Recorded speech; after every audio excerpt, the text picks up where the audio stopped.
khi mà vinh vô cái lại nước ban hiện đây cái lại nước về lang khai có dương thời kết vì quân sầm mặt bạc kỳ đại dương ban phải giàu vì kỳ mình chăng đây nước vì môn với bằng đã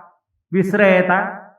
phần tay đời xa kia máu cái che polia tới cái che tộc tay tới đây về lang khai dương thời kết vì phao thì giàu bạc kỳ đại toàn đấy ông mà đám ni hai cứ chả rắc bứt chả rắc quân thọ bứt bạc bắt chip thom sông group ai đom áp baจิตติกรุปบาคายจิตติกรุปดอกปูส่งกรุปบอกบองแต่ชีปวดร้อนโดยชีเนี่ยได้ดำนางอากรมพ้นมาจากได้ได้มีหมดมีที่นี่จิตติกรุปชุมบัตสมอัญญาต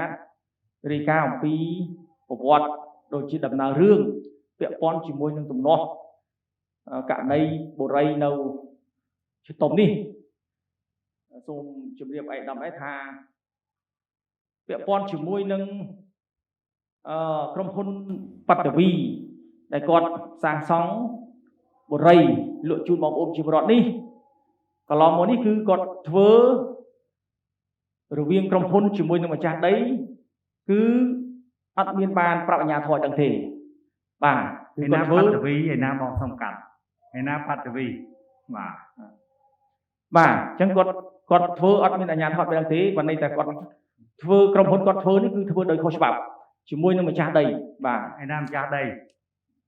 và cha đây cứ gọt quả đám mà cày pi cam một phiên gọt thưa nó cày pi nhà thua ban đi ca mò nhà thua sốc của ban thì ca chuyện đọc bạc hết hơi có đọc bạc hết vật chặt càng trong càng nghi chủng niên miền xuôi ở đấy chỉ môi nâng rất là sốc cho tấu đồng mấy thứ bên đất hơi chiết từ đó cá sang sòng và cả nó cứ tại sao tự nhiên sập bột khát bọt xuôi đấy ai ta bị khát bọt thiên mình ti xuôi ở đây khét rồi bà sốc màn tranh bị khát bật sầm nóng và đỏ sòn và coi pi rồi bà sốc màn thôi cả bật sầm nóng đi dưới có ban từ tool ban lịch khát thì ca bọt là ca mũi cứ tiện tôm chỉ mũi thì ca pi mình áo sang sóng và to tiết là lư carbon đi và coi mà tiết cò miên bom bom chìm rót cơn tụng sọc chất một đằng đỏ sọc và ấy chậm mát chị bà sọc ban chốt đặc nôm trong càng nghĩa miên rất là sọc chỉ môi nâng chùm niên chỉ môi là nhà thuộc khung sầm mặt cách cho tấu sẽ là khung đậm mấy đỏ sai vẹn pon chỉ môi nâng tụm nó chun bom ôm chìm rót xôm chìm điệp ai tam tha chùm pua bom ôm chìm rót cứ chỉ nẹt rồng rùa mình miên vẹn pon ấy chỉ môi nâng ca tụm nó thì ca tụm nó ní cứ rồi viêng tài cầm hôn bát tử vi chỉ môi nâng mà chặt đây cọ đàm tại bản nó chẳng hơi bàn chơi bàn sầm rùa là chỉ môi nâng cọ đàm chỉ môi nâng cầm hôn bát tử vi cả nó nâu sẽ là không chỉ tôm cứ dương rô khơi bánh hào mua là hết cam bạc thộ đây tụm nó pi chụp này thì muối đời xa tại cầm hôn thưa cái sân nhà cả lụa đô đấy thì dạo về chu pê cọ bàn tu tọt lôi ở mình trà đấy còn miền cả tụ sọc chất thả cầm hôn lụa bàn lôi vô tại ở chạy ở mình trà đấy đôi khi hai cứ chặt đấy các bạn đặc biệt đang là cá đầm bấy cà phê còn ơi cầm hôn nó cứ sang sòng đỏ và rồi lấy hàng cầm hôn phải từ lơ cái sân nhà hà về to tẻ thưa sầm nong là lơ đấy bàn hà sập rồi bàn miên cà chạy bay chạy bạ từ lơ mà chả đầy và nít cứ chỉ cho nó tìm mùi cho nó tìm pi vẹn pon chỉ môi nâng hoa liệp để bạ chấm nành và hoa liệp để bạ chấm nành cứ trâu ban oi mà chả đấy sam sập rồi vì lỡ thay đầy cầm hôn lục hà sam sập rồi từ lơ đấy từ lơ và thêm từ lơ thay đấy vì chả phê chẳng xong oi bị cho phê rồi và chẳng cu phê kia được chẳng pi phê kia đó cứ ai được phê kia tháng thấu kết cu thì lớn với nó pi nó cầm thộ đi đồng nó pi năng thì mỗi thấu này phải trồng hiện rồi này ca lụa này ca sang xong lựa đấy là bay tu tọt lùi ấy thì pi phải trồng cả pha liếp để ban một bị bạ chấm nành bà đòi xa tài phụ con miền phía trái tàu phía xa khá nia chẳng hơi cho bác có ao con tàu lọc tàu tiệp vinh ấy trong hốn cứ tàu phía xa chỉ mùi trong hốn hay khang mà chạc đây tàu phía xa chỉ mùi nó bọc ôn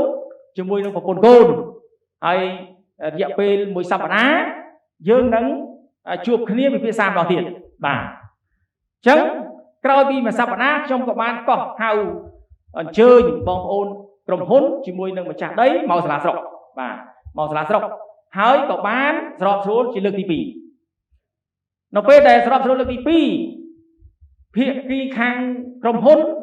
lúc bạn ăn bọt tam cả đọt sái lực tí mùi tôm chỉ mùi nâng cho chạc nia nó cá phải chọc phía rồi nâng và thế phía khi khang mà chạc đây lúc thà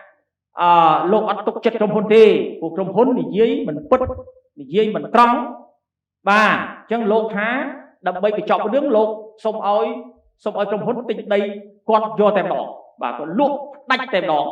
và lục ở trong hôn tem đỏ đập bay ở chọn hướng và hơi xạ xu tộc trong hôn thà lục thà mình miễn lặt phiếp tình thì và được chứ này cả sầm rọ sầm ruột lực thì pin ní cứ có bọc ôn trước mặt trâu đầu này vàហើយក៏បងប្អូនយើងក៏បានសូមអន្តរាគមន៍មកឯកឧត្តមខេត្តដើម្បីជួយដោះស្រាយបន្តបាទនេះគឺជាដំណើររឿងដែលសាលាស្រុកបានធ្វើការសម្របសម្រួលជួយណែនាំជាតិបានសូមអរគុណមានទឹកហូបគ្រប់គ្នាទេណោះបងភៀវខាងនេះបងមានទឹកភាសានេះណាបាទជូនទឹកបងភាសាផងសម្រាប់តម្លើងវលីបងតិចមើលបងដាក់ម៉ាស់ទៅពេលអត់ទៅនិយាយអត់សូវឮទេណាបងចង់ស្ដាប់ថ្ងៃនេះបងហៅមកសម្របសម្រួលណាទាំងបងអាដាមក៏ដូចជាបងប៉ាតាវីណាខ្ញុំហៅមកសម្របសម្រួលថ្ងៃនេះជាលក្ខណៈគ្រួសាររបស់ខ្ញុំអត់មានការចង់ឈ្នះចង់ចាញ់ទេគឺយើងធ្វើយ៉ាងម៉េចដើម្បីឲ្យសុខទាំងអស់គ្នាជៀសវាងការបានឈ្នះបានចាញ់ប៉ុន្តែនៅខាងក្រោយការឈ្នះចាញ់នោះវាមានការបាត់បង់ផលប្រយោជន៍ប៉ុន្តែអ្វីដែលខ្ញុំហៅបងមកថ្ងៃនេះទាំងបងម្ចាស់ដីទាំងបងអ្នកក្រុមហ៊ុនសាងសង់បើសិនជាបងតែពីរនាក់ឆ្លោះគ្នានោះមិនជាបញ្ហាទេប៉ុន្តែអ្វីដែលបញ្ហាចាំបាច់បំផុតគឺខ្ញុំគិតពីសុខទុក្ខពុកម៉ែប្រជាពលរដ្ឋរបស់ខ្ញុំដែលគាត់បានលងលក់នឹងការជឿជាក់ជាមួយនឹងបងទាំងពីរទើបគាត់នាំគ្នាដាក់លុយទៅទិញផ្ទះបាទទិញផ្ទះលែងផ្ទះល្វែងទិញតូបដែលកន្លែងបងទាំងពីរមានការរៀបចំឡើងដែលអត់ច្បាប់អារឿងអត់ច្បាប់ចាំខ្ញុំសួរតាមក្រោយអ្នកទាំងអស់គ្នាដែលបានមកជួបខ្ញុំសិតតែជាអ្នកដែលប្រវេសប្រវោបាទយកពីនេះយកពីនោះយកទៅដោយសារតែមានជំនឿជឿជាក់លើបងឯងទៅពីអ្នកលើបងមិនពីអ្នកតើនៅបាត់វីបាទនៅបងអាដាមបាទជឿជាក់ប៉ុន្តែឥឡូវរឿងបងទាំងពីរនាក់ឆ្លោះគ្នាវាធ្វើឲ្យប៉ះពាល់ដល់ជីវភាពនិងទំនុកចិត្តរបស់ពុកម៉ែប្រជាពលរដ្ឋនៅកន្លែងនោះអញ្ចឹងខ្ញុំចង់ឲ្យបងទាំងពីរនាក់នេះមើលនិយាយគ្នាចំពោះមុខខ្ញុំមើលតើវាខុសត្រូវរបៀបម៉េចដើម្បីបញ្ចប់រឿងហ្នឹងដើម្បីឲ្យដំណើរការឡើងវិញហើយឲ្យពលរដ្ឋរបស់យើងលោកសប្បាយចិត្តឲ្យលោកបន្តជាមួយនឹងការជឿជាក់ជាមួយនឹងកិច្ចសន្យាលក់ទិញកន្លងមកដែលពលរដ្ឋខ្ញុំបានទិញផ្ទះល្វែងពីបងណាទិញតូបពីបងណាទាំងអស់គ្នានេះណាតើធ្វើយ៉ាងម៉េចដោយសារបងឯងពីរនាក់ឆ្លោះគ្នាធ្វើឲ្យប៉ះពាល់ដល់ផលប្រយោជន៍ពុកម៉ែប្រជាពលរដ្ឋនៅតំបន់នោះមើលចំពោះករណីនេះខ្ញុំឮលោកអភិបាលស្រុកលោកមានប្រសាសន៍ហើយថាលោកបានដោះស្រាយប៉ុន្តែអ្វីដែលដោះស្រាយមិនទាន់ចប់គឺវាពាក់ព័ន្ធតែបញ្ហាផលលាភការលើសលួសបាទនៅក្នុងកម្រៃដែលត្រូវទទួលបានតែប៉ុណ្ណោះឯងអញ្ចឹងហើយខ្ញុំចង់ដឹងថាបងទាំងពីរនាក់ណាអាចស្រោះស្រួលគ្នាមូលគំនិតគ្នាណាលើកលែងឲ្យគ្នាយោគយល់គ្នាក្នុងកម្រិតណាខ្ញុំចង់ដឹងប៉ុណ្ណឹងបាទអញ្ចឹងហើយហ៊ី bà viết vẽ con từ rương bánh hạp hòn liếp 30% từ lượt lại đây đi á mà lượt đây đây lấy chia vô bò lúc áo bị ba sọc cu oi nè ná oi lang vô bò một ai tóm oi hàng tầm nang trong hốn bắt vi mơ bắt vi mơ nè ná hàng bắt vi khai lượt đây nè ná hàng chi hàng bom bồn dương là tinh đây khai tinh vì trong hốn nâng khai nơi hàng trongประมาณ tiền mà nơi càng cao tiền nè na khang mà chặt đây lấy dương tầng ở cái chăm sạch đạp hàng trong hôn lang thì dây mới dàng mình bạn nhóm chia ở thiên trong hôn chân nhóm pin thì dột nít nhóm trong mau áp dụng nơi khai mũi nắng tầm bây dương oi bia lò có bàn tay nơi p để phụ nhóm ban thôi cho mỗi cái nhóm ban trong riêng cái đôi chiếc phục nâng côn chẳng p để dương ban thôi cho mỗi cái ai đó và tọt móp dương ban xã hạ ca cái từ tu score nơi đồng lay để trong thử tu tọt ai cột phụ dương ban cho cha mỗi cái cho con tra mỗi cái miên cây son giá đất mê đai hay năng lịch hất thần ý chỉ ra hơn môn năng dương tầm lẹ sầm nóng châu thôi chỉ mỗi cái vì pro ca vì vót đây mỗi cái lái vì admin là o đôi đại dương công công đại phương tì dương ban xã ca chỉ mỗi cái np cả lon mô phụ nhom ban xã ca mỗi cái giang là ốc là ơn hay là o ban ai đom và to vì miên chung một cho máu cứ cao ông phơi hơn xa nó không cầm hôn tại đòn vì pro phụ nhom ban phơi chỉ mỗi cái là o sắp tại miên chung một con máu tới chỉ có ban chặt chay tha mà chặt đấy ban lũ oi quạt bẩn to rồi chặt hơi quạt tật đọt sai nâng khom ban mà prap trong hôn từ mình chẳng đây đừng o có thì mẹ chặt chay đừng o và to máu cứ miên rương tại phát đăng tư cái xuông hạp tây phát đăng bị nhóm quạt ban phát đăng nhóm từ xuông hạp tây bây giờ trong căn vô ai cái xa tật đọt sai nâng cái xuông hạp tây nó cứ kê ban sầm lạnh ở trong ọt miền vẹn con bị pro dương ban cho cái son giá con trai chỉ một khi rồi hai trong ban prom thưa ai phải chi chốn đỏ đai là nơi ở vậy để cái son giá khné chỉ mỗi lần con về đại phụ dương con lần thưa chỉ mỗi khné nó cứ phụ dương hai phải chi chốn tiền o một tầng lư nó bị pro quát thưa chi bật thiên mà chặt đấy trong thưa chi bật thiên sầm nóng tầm bay nè na thưa chi mình tầm năng chặt đấy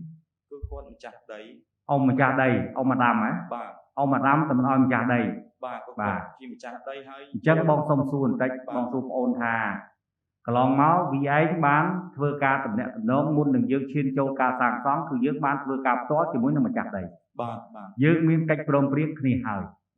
chẳng á còn ta bong trong sông ôn thà ta nó cách son nhà để ôn bán prom priết nu ta ôn cờ rút tam thiệt cách để ôn bán và xây là không cách son giá đầy được có ban chủ miệp ai đom cứ nhóm ban ở thưa tờ tam ở lịch khất cái sân nhà của nhóm mình ban thưa khóc nơi lư lẹ khăn ở vậy lại tờ tam cái sân nhà của nhóm xong bay tay chỉ mỗi vị trí chốn đôi chi p tờ lẹ sầm nóng máu cứ dương ban tư chùm riệp hẹp ở nhà thô nứng co dương ban tật mê này chỉ mỗi co tầm bay xong chụp áp sầm nóng hai người chi vừa co ai mau tầm óc ní tờ tu squat đằng lư tầm óc ní muốn đừng dương thưa ở vậy môi đại cả lần tờ sọp chụp áp tờ tu squat bị quạt có bàn tay đại đời lại đòi pe miên ở lục thon và nạ trôi máu cứ sự cam một hiệp tiếng ó miên ca lụ đỏ đô xì đôi chỉ có hai vị trí chôn nắng tinh môi chùm nôn chùm môi nhom từng ó bị pro có tu score thì môi mình chặt đấy xạ xây vị trí chôn ban đằng lư sạp tay miên chung môi lục thon và nạ tranh một mà đòn tiết đẹp tha đây nó cứ mà chặt đây ban tê cam mà giật phơi ấy con xung bay tay ở để ca là sa ca pia là bọc tà lá cá có quạt nơi tại phơi đây bên lúc chỉ chôn ban sườn nón po mà nhom tha ao chui on tả cung phong sông tới tả lá cá đầm bay đã để ca là sa ca pía ăn vọt bình chóp còn ao miên sự cam mà hiếp chu trái rư còn miên ca lụ đo đô cả lại con bên lúc con có ban tới phơi đôi chỉ phụ con có bàn tay sự đây mau vĩnh cứ mình bàn lại pipru quạt nơi tại phơi hai đinh của chi porot ở đây nè na nè đinh bằng sù bán nè na nè đinh cứ mình chặt đây chỉ mỗi nâng còn mà nặng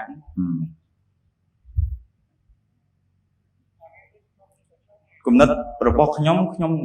នៅតែទន្ទួចថាខ្ញុំនៅតែធ្វើតាមកិច្ចសន្យាអ្វីដែលខ្ញុំចុះកុងត្រាជាមួយគាត់រាល់តែកិច្ចសន្យាទាំងអស់គឺខ្ញុំទទួលខុសត្រូវជាមួយអាជីវករនិងប្រជាជនដែលខ្ញុំត្រូវធ្វើសំណងឲ្យនៅដដែលចំណែកលុយដែលខ្ញុំត្រូវទូទាត់ឲ្យគាត់គឺធ្វើកិច្ចសន្យាជាមួយគ្នារវាងខ្ញុំជាមួយនឹងធនាគារមុននឹងខ្ញុំចុះធ្វើជាមួយគាត់គឺខ្ញុំមានដៃគូសហការសហគ្រិនរបស់ខ្ញុំជាមួយគាត់ទាំងអស់គ្នាយើងបានប្រតិកុងត្រាជាមួយគ្នាចុះកិច្ចសន្យាមានទាំងរូបភាពមានទាំងផុសតាងហើយនឹងកិច្ចសន្យាពិតប្រាកដដែលខ្ញុំមិនអាចបំពេញបានទេតែដាច់ដោយឡែកទៅវិញគឺរាល់តែការធ្វើទៅគាត់បំពេញរាល់គាត់តែគាត់បំពេញដោយខ្លួនឯងឡើយ បានហើយអស់ហើយនៅ អស់ហើយឯងតោះ បាទបងអរគុណគួយចាស់មើលអ៊ំម៉ាដាមអ៊ំអញ្ជើញម្ដងកន្លងមកហ្នឹងកិច្ចសន្យាហ្នឹងតើបងអូនប្រុសដែលជាម្ចាស់សំណងហ្នឹងគេគោរពតាមកិច្ចសន្យាទេចូលមកគៀកតិចមកអ៊ំអញ្ជើញគៀកតិចមកបាទ បាទខ្ញុំជម្រាបសួរចឹងមុននឹងខ្ញុំមានវិបល់ខ្ញុំសូមសម្ដែងនៃការពិតហើយសូមបញ្ចេញនៅការពិតឲ្យអស់ពីបេះដូងជូនលោកបងអាដាមបងបាទការដែលខាងវិធានក្រុមហ៊ុនបាននិយាយមិញនេះប្រហែលជាត្រូវតែ 30% ទេអាដាមខុស 70% ព្រោះកន្លងមកដែលបានចុះកិច្ចសន្យាព្រមព្រៀងសហការធ្វើវិនិយោគទៅលើដីខ្ញុំបានមកកាលដែលរយៈពេលប្រហែលជាជាង1ឆ្នាំឯងគាត់លក់ដីហ្នឹងគឺលក់យកលុយទៅកាន់របស់គាត់ទាំងអស់មកដែលគ្មានបានដឹងទេអាដាមគាត់លក់ឲ្យប្រជាពលរដ្ឋទាំងអស់នេះគឺខ្ញុំមិនបានដឹងអីម្នាក់ទេហើយលុយកាក់គាត់យកទៅទាំងអស់អញ្ចឹងក្រោយមកហ្នឹងគឺខ្ញុំខ្វល់ខ្វាយមែនទែនអាដាមខ្ញុំខ្លាចមានការបាត់បង់ដីហើយមានរឿងជួបនឹងហានិភ័យជាមួយនឹងប្រជាពលរដ្ឋរឹតតែច្រើនឡើងមិនដឹងជាដោះស្រាយធ្វើម៉េចអញ្ចឹងករណីទី1គាត់បានទៅបរិហាគេថាគាត់ទិញដីពីខ្ញុំនឹងអស់ហើយប្រាប់ជាពលរដ្ឋអញ្ចឹងអាដាមបងខ្ញុំសូមកាត់ប្រមាថអ៊ំម៉ាដាម បាទ នៅពេលដែលមុនធ្វើកិច្ចសន្យាខ្ញុំចង់សួរថានៅក្នុងកិច្ចសន្យានោះណាអ៊ំមានដីខាងនេះជាអ្នកសង់ឬក៏របៀបម៉េច បាទចឹងហើយបាទ អ្នកមានដីហើយនឹងអ្នកសង់នេះគឺភាគហ៊ុនស្មើគ្នាឬក៏របៀបម៉េច ដែលកាលដែលចុះកិច្ចព្រមព្រៀងគ្នាហ្នឹងគាត់ឥឡូវបើមានមេធាវីហ៎មានមេធាវីមកហ៎មេធាវីតខាងមានមកអត់មានទេអត់ទេ អត់មានបាទ ឥឡូវខ្ញុំសុំសួរពីប្រវត្តិឲ្យច្បាស់ បាទ មុននឹងយើងចាប់ផ្ដើមធ្វើអ្វីមួយយើងត្រូវមានកិច្ចសន្យារួមណានៃភាគផលដែលត្រូវទទួលបានទាំងសងខាងតើម្ចាស់ដីត្រូវទទួលបានប្រមាណអ្នកម្ចាស់សំណង់ត្រូវទទួលបានប្រមាណអានឹងដូចយើងប្រវាស់អញ្ចឹងណាសងផ្ទះប្រវាស់អញ្ចឹងណាបាទតើកន្លងមកនេះអ៊ំម្ចាស់ដីហើយនឹងបងអូនសាងសង់នៅពេលដែលយើងទទួលផលតើចែកគ្នារបៀបម៉េចខ្ញុំចង់សួរមើលអ៊ំមានប្រសាសន៍មកមើលបាទពេលដែលនិយាយគ្នាហ្នឹងគាត់ថាតលដែលគាត់សាងសង់បាន 50% នៃផ្ទៃដីបានគាត់សរុបឲ្យលទ្ធផលខ្ញុំម្ដងហើយទី2ហ្នឹងផលលាភដែលបានមកពីលក់សំណង់ហ្នឹងគាត់ឲ្យខ្ញុំ 30% ទៀតអាដាមហើយខ្ញុំសុំកាត់ផលលាភនៃការលក់នេះក្រោយពីយើងលក់បានចំណេញអញ្ចឹងត្រូវឲ្យថែម 30% បាទតអ៊ំបាទហើយតម្លៃដីគាត់គិតឲ្យក្នុង1ការ៉េ$140ទៀតអាយដល់1ម៉ែត្រការ៉េតម្លៃដី1ម៉ែត្រការ៉េ$140អាយដល់$140បាទតទៀតបាទហើយក្រោយមកទៀតអាដាមក្រោយមកទៀតគឺគាត់បានលក់ឲ្យជាពលរដ្ឋដូចចឹងដូចលោកមកអញ្ជើញមកអញ្ចឹងគាត់លក់ឲ្យខ្ញុំអត់បានដឹងចំនួនថាតើគាត់លក់នឹងបានពេលហ្នឹងអ៊ំអត់បានដឹងទេអត់លក់ទេបាទអញ្ចឹងការលក់ដូរទាំងអស់ ក្រោយពីចុះកិច្ចសន្យាទៅលើបត្តវីទាំងអស់ បាទ បត្តវីជាអ្នកលក់ដូរទាំងអស់ បាទ អញ្ចឹងហ៎ បាទបាទ អ៊ំតទៀត បាទហើយ ចេ ក្រោ ះ យមកទៀត បងប្អូនយើងទាំងអស់ណាអ្នកដែលមានវត្តមាននៅកន្លែងនេះហើយមានចម្ងល់លើការងារនេះយើងស្ដាប់ទាំងអស់គ្នាណាស្ដាប់ទាំងអស់គ្នារវាងអ្នកសាងសង់ហើយនិងម្ចាស់ដីស្ដាប់ទាំងអស់គ្នាហើយពិចារណាទាំងអស់គ្នាហើយចុងក្រោយយើងនឹងធ្វើការសម្រេចរួមគ្នាជាមួយបងតោះណាហ្នឹងហើយតោះយើងតទៀត បាទហើយដល់ពេលក្រោយមកទៀតអាយដាមក្រោយមកទៀតហ្នឹងគឺខ្ញុំបានហៅគាត់មកសួរថាអាម៉េចបានខាងក្រុមហ៊ុនហ្នឹងនិយាយថាទិញដីខ្ញុំអស់អញ្ចឹងពីព្រោះប្រជាពលរដ្ឋលោកអត់ដឹងទេគាត់ជឿជាក់ទៅលើក្រុមហ៊ុនថាក្រុមហ៊ុនហ្នឹងទិញផ្ដាច់មែនហើយអញ្ចឹងបានជាពួកគាត់ហ្នឹងទិញដីហ្នឹងទោះបីថាក្រុមហ៊ុនទៅណាក៏ក្រុមហ៊ុនហ្នឹងខ្សែធនឬក៏យ៉ាងម៉េចយ៉ាងម៉ាគាត់ក៏វាស់ដីនឹងយករបស់គាត់ទៅអញ្ចឹងបានជាបរិវត្តមកប្រាប់ខ្ញុំវិញថាខ្ញុំអត់មានលក់ដីជូនគាត់ពីកាខ្ញុំធ្វើការដែលសហការវិនិយោគជាមួយគ្នាទេតាខ្ញុំប្រាប់គាត់អញ្ចឹងណាអាដាមហ្មង បាទហើយដល់ពេលក្រោយមកវាចេះរឿងនោះចេះតែអូសបន្លាយមកពីរឿងច្បាប់ទម្លាប់ហើយគាត់អ្នករត់ឯកសារអីទាំងអស់ខ្ញុំចេះតែសួរថាយើងលក់ហើយយើងធ្វើជាប្លង់ធ្វើជាអីរួចលក់រាល់ទាំងអស់ហេតុអីបានជាឯកសារច្បាប់ខាងតង់អីអត់ទាន់មានពីព្រោះកាលដែលយើងនិយាយថាមានច្បាប់ខាងតង់ហើយហៅអញ្ជើញអាជ្ញាធរពេលដែលខាងតង់ហ្នឹងអញ្ជើញអាជ្ញាធរចូលរួមបើកការដ្ឋានខាងតង់អ៊ីស្រួលប៊ូលអញ្ចឹងណាឯកឧត្តមបាទហើយដល់ខ្ញុំចេះខំជឿជាក់របស់គាត់ឯកឧត្តមក្រុមហ៊ុនហ្នឹងគឺខ្ញុំសូមតម្ដែងការពិតបើខ្ញុំនៅកាន់ពីពោតឡានដែរឯកឧត្តមបើសិនជាខ្ញុំនិយាយខុសឲ្យខ្ញុំមិនបានឡានចោះបាទគាត់សន្យាជាមួយខ្ញុំតាំងពីខែ1តាំងពីខែ3ឆ្នាំ1999រហូតដល់ឆ្នាំ2020រហូតដល់ឆ្នាំ2021គឺមិនដែលមានការពិតណាមួយទេឯកឧត្តមអត់ដែលមានការពិតទេសូម្បីតែគាត់និយាយមិនថារឿងដឹកសំណង់ដឹកអីចូល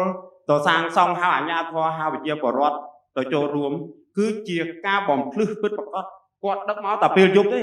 គាត់ដឹកមកតែពេលយប់ទេហើយពេលថ្ងៃគាត់ដឹកទេអញ្ចឹងពេលគាត់ដឹកមកពេលយប់អញ្ចឹងភ្លឺឡើងឃើញចុះគេដឹករឿងសំណង់នឹងមកពីកាំហើយដល់ពេលការចុះកិច្ចសន្យាថាសហការគ្នារដ្ឋបាលម្នាក់មួយដើម្បីទទួលវិក័យប័ត្រសំណង់វិក័យប័ត្រអីជួយបណ្ឌិតទាំងអស់គ្នាហើយខ្ញុំចេះតែដេកឆ្ងល់ឯកឧត្តមខ្ញុំមិនលឺងងខ្ញុំមិនដែលទៅធ្វើវិនិយោគអីជាមួយបងប្អូនមួយក្រុមហ៊ុនណាខ្ញុំអត់ដែលទេអញ្ចឹងទៅខ្ញុំចេះតែដេកឆ្ងល់ថាគេនិយាយផ្សេងដល់ពេលគេធ្វើផ្សឹងអញ្ចឹងខ្ញុំដេកក៏ទុកឯកឧត្តមក្រុមគ្រួសារអីទាំងអស់នោះដេកក៏ទុករយៈពេលជាង1ឆ្នាំខ្ញុំខ្វល់ខ្វាយថាប្រជាពលរដ្ឋចេះតែទិញច្រើនទៅទំនុកចិត្តលើគាត់ហើយខ្ញុំជាម្ចាស់ដីអត់ដឹងអីសោះអញ្ចឹងណាឯកឧត្តមដល់ពេលមានរឿងរ៉ាវមកហើយខ្ញុំរត់ទៅណាហើយក្រុមហ៊ុនគាត់មិននៅនឹងណាខ្ញុំជាអ្នកម្ចាស់ដីអ្នកទទួលទុកហ្នឹងអញ្ចឹងឯកឧត្តមអញ្ចឹងបានថាក្រោយមកទៀតហ្នឹងឯកឧត្តមខ្ញុំទាលុយដង្កល់គាត់ទាលុយគាត់តាំងពី$50,000រហូតមកដល់$10,000អត់មានយកមកដាក់អីបានវិរិយទេឯកឧត្តមអត់អាលីងបណ្ដោយអត់មានទេហើយគាត់ក៏ហក់នឹងហក់ហើយចេះទៀតឯកឧត្តមសូមជម្រាបជូនថាពេលដែលគាត់មកតាំងថងនៅលើដីរបស់ខ្ញុំទៅធ្វើវិនិយោគហ្នឹងគាត់និយាយលក្ខខណ្ឌជាមួយខ្ញុំច្បាស់ហ្មងយើងសន្យាថាចង់ធ្វើផ្ទះគំរូមួយឲ្យទៅម្ចាស់ដីដើម្បីជាវិរភាពគំរូឲ្យបងប្អូនអតិថិជនឲ្យលោកមើលឃើញថាក្រុមហ៊ុននេះក្រុមហ៊ុននេះមកធ្វើសាងសង់ពិតប្រាកដមែនខ្ញុំក៏ខំជឿគាត់ខំជ្រើសរើសមើលប្លង់ផ្ទះប្លង់អីណាណីហើយទៅច្អល់ប្រាប់ដីដល់ថាខ្ញុំត្រូវសាងសង់ទៅនឹងហើយផ្ទះទៅនឹងបើថាក្រុមហ៊ុនសាងសង់ផ្ទះខ្ញុំឲ្យវិញព្រោះផ្ទះខ្ញុំនឹងត្រូវរើសរូបដើម្បីធ្វើតពលផ្សារអញ្ចឹងណាឯកឧត្តមដល់ពេលអាដីដែលខ្ញុំត្រូវសាងសង់ផ្ទះហ្នឹងគាត់យកទៅលក់បំបត្តិទៅទៀតលក់ដីនឹងទៅទៀតឯកឧត្តមបាទលក់ដីនឹងទៅទៀតហើយតើអញ្ចឹងទៅខ្ញុំនឹងចេះតែខ្វល់ខ្វាយរហូតដល់ខ្ញុំដាក់ប្រឹងទៅរកថាការពារបោះតឡាការនឹងឯកឧត្តមដោយសារអញ្ចឹងហើយគាត់នេះគឺអូយបកែផហ្មងឯកឧត្តមផមក180ផហ្មងគាត់ផណាសំបីតែឯកសារអីគាត់សន្យាជាមួយខ្ញុំថាឯកសារដែលធ្វើលក្ខខណ្ឌកិច្ចសន្យាជាមួយគ្នានឹងឯកឧត្តមហើយនឹងអាលិខិតកាន់កាប់ប្រើប្រាស់បញ្ជាក់កាន់កាប់ប្រើប្រាស់ដីធ្លីរបស់ខ្ញុំនឹងខ្ញុំទាគាត់មកមួយខែរួចមួយខែរហូតដល់មួយឆ្នាំគាត់អត់មានឲ្យមកដៃខ្ញុំកាន់ទេអាដាមអត់មានទេដីអ៊ំប្លង់រឹងអីអត់ទាន់មានប្លង់រឹងទេអាដាម ត្រឹមចិត្តកាន់កាប់ទេ បាទគាត់ដីវានៅជាប់នឹងខាងក្រោយផ្សារបំណក់ហ្នឹងហើយ ទំហំប៉ុណ្ណា ទំហំទាំងអស់វា18000 ជាងម៉ែត្រការ៉េហើយហ្នឹង មហត្តាជាង បាទហើយដល់ពេលក្រោយមកទៀតអាដាមសុំកាត់ផ្សាយអាដាមតិចឲ្យក្រោយមកទៀតគាត់យកអាផ្សារតបូលផ្សារហ្នឹងមកសាងសង់ចាក់ទៅលើតបូលផ្ទះរបស់ខ្ញុំថែមទៀតអាដាមតាឯកចងេងចងាងគាត់យកទៅសាងសង់លើតបូលផ្ទះចេះម្ដងហើយរាល់ថ្ងៃហ្នឹងវាខ្យល់មកចឹងអាដាមវាគីងគឺខ្ញុំមានបារម្ភមែនទែនខ្លាចតែបាក់ដួលទៅលើផ្ទះរបស់ខ្ញុំគ្រោះថ្នាក់ដល់កូនចៅទៀតអាដាមអញ្ចឹងបានថាអានេះខ្ញុំជម្រាបវាអត់ទាន់អស់ទេអាដាមរឿងវាជិត2ឆ្នាំទៅហើយ មានប្រសាសន៍អ្វីដែលជាបញ្ហាសំខាន់ហើយគោលនៅក្នុងការងារនេះ បាទ ដើម្បីខ្ញុំមានមូលដ្ឋានក្នុងការចូលរួមសម្របសម្រួលជូនតោះនេះបាទអាដាមបាទ ខ្ញុំមិនចង់ឲ្យបងប្អូនយើងណាឆ្លោះគ្នាដោយសារតែហា3ពេលទេ បាទអាដាមបាទ បាតវីស្ដាប់បងណាបងអូននៅមានអនាគតវែងឆ្ងាយណាស់តើណាអូននៅមានអនាគតវែងឆ្ងាយអញ្ចឹងគ្រប់ទង្វើរបស់យើងក៏ជាសម្បត្តិដែរទង្វើដែលយើងបានធ្វើហ្នឹងក៏ជាសម្បត្តិជាកិត្តិយសជាកេរ្តិ៍ឈ្មោះរបស់យើងណាបងចង់អញ្ចឹងហើយអ្វីដែលយើងបានសន្យាហើយយើងធ្វើឲ្យកើតណាអានឹងរឿងវានៅកន្លែងហ្នឹងអញ្ចឹងហើយបងគាត់បើកវងចរបន្តិចដើម្បីដាស់អារម្មណ៍បងអូនដើម្បីបងអូនមានមូលដ្ឋានក្នុងខ្លួន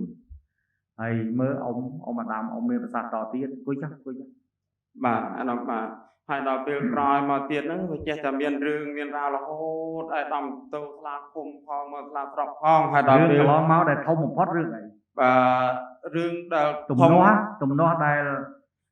ធំបំផុតនៅក្នុងការងារហ្នឹងតើទំនាស់ស្អីអ៊ំផ្ដើមចេញពីអីមើលអ៊ំប្រាប់ខ្ញុំពីរឿងឯកសារហ្នឹងបងអាដាមឯកសារដែលគាត់យកទៅរបស់ខ្ញុំទៅដល់គាត់យកទៅប្រកបទៅកាន់កាប់ខ្លួនគាត់អត់ឲ្យមកវិញមិនព្រមឲ្យមកវិញបងអាដាមហើយទី1ទី2អាទិន្នន័យដែលគាត់លក់ឲ្យប្រជាពលរដ្ឋទាំងអស់ហ្នឹងគាត់មិនបានឲ្យខ្ញុំដឹងទេខ្ញុំអត់បានដឹងទេអាដាមបាទទី2ហើយទី3ហ្នឹងគាត់ថាគាត់ប្រាប់ប្រជាពលរដ្ឋថាគាត់ទិញដីនឹងអស់ហើយអាដាមដីហ្នឹងគាត់ទិញអស់ហើយទិញពីកូកអាដាមហ្នឹងអស់ហើយអញ្ចឹងកូកអាដាមហ្នឹងអត់មានតួនាទីហើយក៏អត់មានសិទ្ធិអីសូម្បីតែប៉ុណ្ណឹងតិចដើម្បីគ្រប់គ្រងដីនឹងដែរអត់មានសិទ្ធិទៅដល់សោះហើយអញ្ចឹងខ្ញុំវាឈឺចាប់បាទដីរបស់ខ្លួនឯងហើយអត់មានសិទ្ធិគាត់និយាយប្រាប់គេថាខ្ញុំអត់មានសិទ្ធិធ្វើអីលើដីនឹងទាំងអស់អត់មានសិទ្ធិធ្វើអីទេបាទអត់មានសិទ្ធិការពារអត់មានសិទ្ធិជំទាស់អីជាមួយក្រុមហ៊ុនកន្លងមកបងអូនកាលនេះបានផ្ដល់ជាថវិកាជូនបងអាដាមឯងខ្លះអត់ទេអាដាមអត់តតែសំបីតែមករៀលលុយខ្មែរក៏អត់ដែរអាដាមអត់តតែបាទនេះប្រពន្ធក្រុមគ្រួសារនៅនឹងទាំងអស់អាដាមបាទអ៊ំចាំបន្តិចនាងតើសំណង់ដែលបានសង់ហ្នឹងបានប្រមាណភាគរយហើយហ៎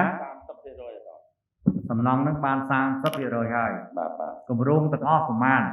ផ្ទះហ្នឹងផ្ទះទាំងអស់ដែលគាត់ដែលថាសុំសាងសង់គឺគាត់អត់បានទៅសុំច្បាប់អនុញ្ញាតទេ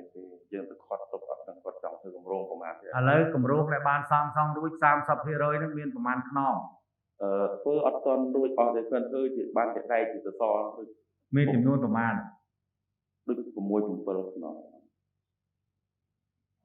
ឯងមន្ត្រីជំនាញឯងនិយាយប្រហាក់ប្រហែលអញ្ចឹងទៅកើតអញ្ចឹងហើយបើគេសាងសង់ហើយអត់មានច្បាប់ហើយឯងមិនដឹងពេលដែលខ្ញុំទៅគាត់ហ្នឹងដំបូងគាត់បានតែ5ខ្នងទេឥឡូវបងសួរថាឥឡូវនេះបានប្រមាណខ្នងហើយឥឡូវបានតែ6ខ្នង6ខ្នងនៅក្នុងគម្រោងទាំងមូលប៉ុន្តែគាត់ធ្វើនៅដៃពីងាងនៅអត់ទាន់ធ្វើឲ្យបានទូទេបាទហ៊ីមតើប្រជាពលរដ្ឋដែលបានប្តឹងទាំងអស់នេះដែលបានទិញពីបត្តវីនេះមានចំនួនប្រមាណអ្នកខ្ញុំគ្រប់ឲ្យដំបាទកន្លងមកនេះគឺបងប្អូនយើងមកជួបខ្ញុំហ្នឹងគឺអត់មកបានមកទាំងអស់គ្នាទេបាទមកបានលើកដំបូងបានពី10នាក់នៅសាលាឃុំហ្នឹងណាបាទហើយដោយសារតែពាក់ព័ន្ធជាមួយនឹងទំនាស់នេះគឺបងប្អូនយើងជាអ្នកជនរងគ្រោះចឹងហើយខ្ញុំផ្ដោតអារម្មណ៍ទៅលើតែពីភាគីនេះទេបើពីភាគីនេះត្រូវរោគ្នាបងប្អូនយើងចប់សប្បាយចិត្ត chẳng hơi bàn dương ọt con bàn cọt chùm luôn để bóng ôn dương để bật cọt bàn tinh của đây nâng bàn cọt của đây nâng nó lại thì đồng bạn វាឃុំមកឲ្យអំផត ผมพอจบจะว่าสังไอ้ดอก អ្នកណាមក เอาจุ่มตุก ទៅទុកនៅ เป็นเลยจุ่มตุกนั่งกว่าตาชิมโตเราทำโตโคจังหรอก បងចង់សួរទេថាតើចំនួនពលរដ្ឋដែលបានទិញនឹងប្រមាណអ៊ំអាដាមមានបានដឹងទេថាតើពលរដ្ឋយើងបានលក់អស់បានទិញនឹងប្រមាណហើយ អត់ដឹងទេអារម្មណ៍អត់ បាទតវីប្រជាពលរដ្ឋបងបានទិញពីសំណង់បងអូនបានប្រមាណហើយ ពួកគាត់ទាំងអស់គ្នាទិញមានចំនួន10អ្នកជាង 10ប្រមាណ 16 អានឹងអ្នកដែលទិញចុះអ្នកដែលកក់លុយ អ្នកកក់ទាំងអស់ហ្នឹងហើយអាយដង អញ្ចឹងអ្នកទាំងកក់លុយទាំងអ្នកទិញហ្នឹងមានចំនួន6សម្រាប់អ្នកណា បាទអ្នកនៅក្នុងខេត្ត អ្នកណាតំណាងពលរដ្ឋដែលបានប្តឹងខ្ញុំមើលបងសួរមើលប្រមាណអ្នកក្រុមប្អូនប្រមាណអ្នកដែលបានទិញ ចាសូមគោរពអាយឧត្តមប៉ាហើយនឹងអាជ្ញាធរគ្រប់លំដាប់ជាន់ថ្នាក់និងប្រជាពលរដ្ឋទាំងអស់ដែលមានវត្តមាននៅទីនេះខ្ញុំអ្នកដែលទិញទាំងអស់ណាប៉ាអ្នកដែលទាំងទិញអ្នកកក់វាមានតែ16នាក់ប៉ុន្តែក្នុងម្នាក់មាន2ល្វែងចឹងទាំងអស់23ល្វែងទៅប៉ា 16ស្មើនឹង23ល្វែង ចាព្រោះមានអ្នក2មានអ្នក3ប៉ា មានអ្នកខ្លះ2ឬក៏អ្នកខ្លះ3ណា ចាប៉ា អញ្ចឹងខ្ញុំចង់សួរថាតើអ្នកដែលបានទិញកន្លងមកនេះកក់លុយរបៀបម៉េច ចាតម្រូវគោលការណ៍របស់ក្រុមហ៊ុនគេឲ្យកក់ 30% ប៉ា បានកក់រួចទាំងអស់គ្នា 30% ចាមានអ្នកខ្លះក៏គ្រប់30អ្នកខ្លះក៏មិនគ្រប់ទេប៉ាដោយសារការយោគយល់ខាងប្រធានក្រុមហ៊ុនគាត់ឃើញថាប្រជាពលរដ្ឋនៅទីនេះ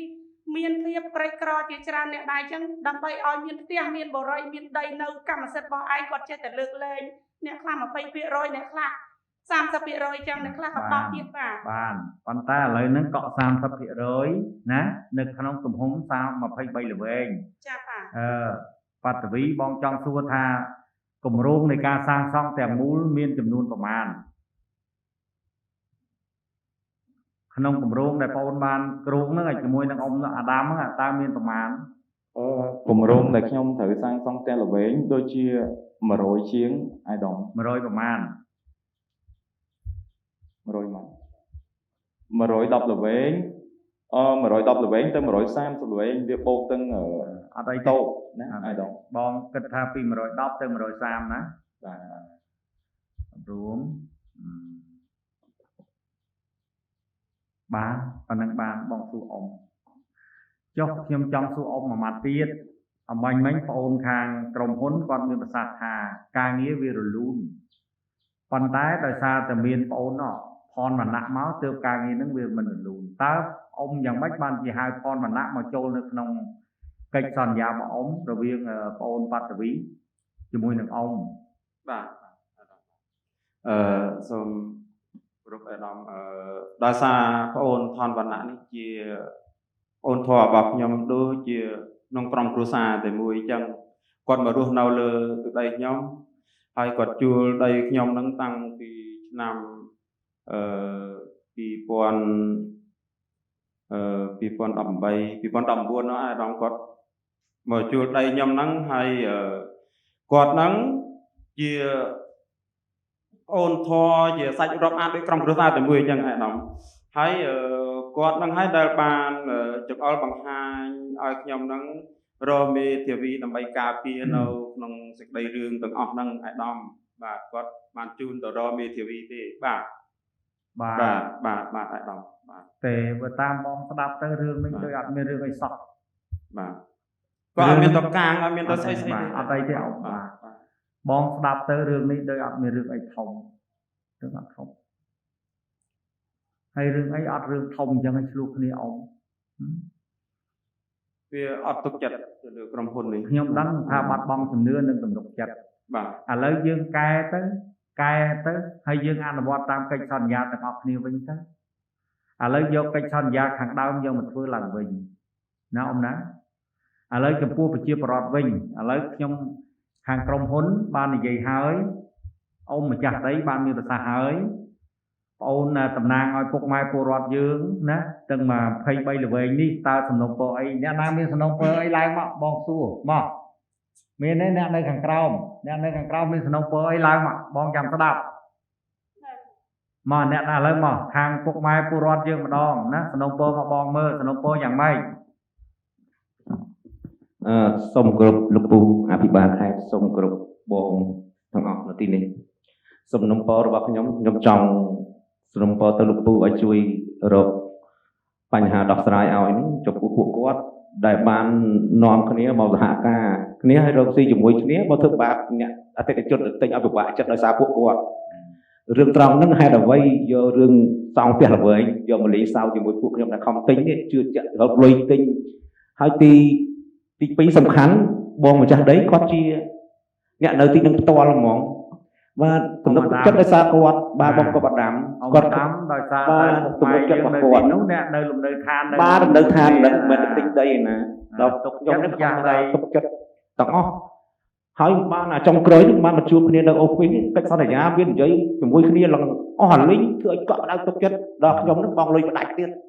បងផ្ដាច់ផ្ទះមកល្វើយហ្នឹងគេប្រម៉ូសិនដល់សល់ 41000 យើងនឹកឃើញហ្នឹង 41000 ហើយទីសំខាន់ផ្ទះនៅតមុខផ្ទះគ្នាមើលទៅឃើញវាគ្មានតែត្រូវមានបញ្ហាអីកើតឡើងវាគ្មានទេបងបដ ாய் ទេបាទបងបដ ாய் មិនមែនទៅទិញពេញទេណាទិញបាត់រងហ្នឹងមុខតមុខផ្ទះនេះជីឃើញរាល់ថ្ងៃយ៉ាងតែមានរឿងអញ្ចឹងដីកុំលក់ទេដូចឆ្ងល់ថាមិនដឹងវារកស៊ីជាមួយគ្នាមកឲ្យគេអតិថិជនពិបាកដោយសារខ្លួនឯងពីរនាក់ខ្ញុំឆ្ងល់ដល់ហ្នឹងលោកគ្រូខ្ញុំដូចមិនដែលជួបដែរតែឃើញព្រោះធ្លាប់តែមានពួកដីឡូឆ្លោះគ្នាមានអ្នកឈប់បោកអានេះធ្វើផ្ទះល្វែងចាក់ដើមធ្វើហើយទៅជាឆ្លោះគ្នាហើយមុខលហេតុមិនឃើញទេធ្វើឲ្យប្រជាប្រដ្ឋបាទលោកគ្រូបាទពេលអញ្ចឹងណាអានេះបងនិយាយជាគ្រួសារយើងទេបាទលោកគ្រូបាទយើងធ្លាប់ឲ្យគេទុកចិត្តដល់ពេលធ្វើគេរៀងអញ្ចឹងថ្ងៃក្រោយទៅសង្ឃតានាគេទិញទៀតវិញបាទបងសួរណាសង្ឃតានាទៅទិញទៀតណាមើលឥឡូវមានសំណុំពរទៀតនិយាយតឥឡូវបងដឹងហើយពីបញ្ហាដែលបងចង់បានសំណុំពរនេះខ្ញុំដឹងហើយសូមសំណុំពរដល់លោកពូឲ្យគាត់រក្សាភាពដើមដែលគាត់សន្យាជាមួយពួកខ្ញុំទាំងអស់ឲ្យធ្វើឲ្យពួកខ្ញុំឡើងវិញបាទខ្ញុំមិនចង់បានអីទេហើយកិច្ចសន្យាចំពោះគាត់ដាក់មកពួកខ្ញុំគឺមានទាំងអស់កាលណាពួកខ្ញុំមិនបានបងឲ្យគាត់គ្រប់គ្រាន់គាត់ត្រូវកាត់វាមិនក៏គាត់ហើយមេត្រារបស់គាត់ដែលគាត់ធ្វើឲ្យប៉ះពាល់ដល់អារម្មណ៍របស់ពួកខ្ញុំគាត់សងខ្ញុំរបៀបម៉េចអាហ្នឹងតាមផ្លូវច្បាប់ឲ្យគាត់មើលក្នុងឯកសាររបស់គាត់ទិញលក់របស់គាត់ដឹងខ្លួនគាត់ហ្នឹងឬផ្លូវច្បាប់គាត់ចេះច្បាប់ជាងពួកខ្ញុំសូមឲ្យគោរពតាមកិច្ចសន្យាលក់ទិញបាទលោកគ្រូបាទ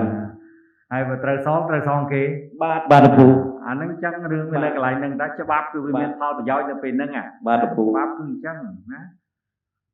ចុះមើលបងអូនស្រីឯងមានអីមកនិយាយមកបងស្ដាប់មានអីទៀតបងប្រុសហ្នឹងចប់ហើយខ្ញុំដូចគ្នាទេសំណុំពរដូចគ្នាប៉ុន្តែបញ្ហាដែលខ្ញុំមិនអាចថ្លឹងចិត្តអ្នកខាងនេះព្រោះគាត់អ្នកនៅទីក្រុងតែចំណែកបងគឺនៅជាប់ផ្ទះដោយប្អូនខាងនោះគាត់បាននិយាយដែរប៉ុន្តែ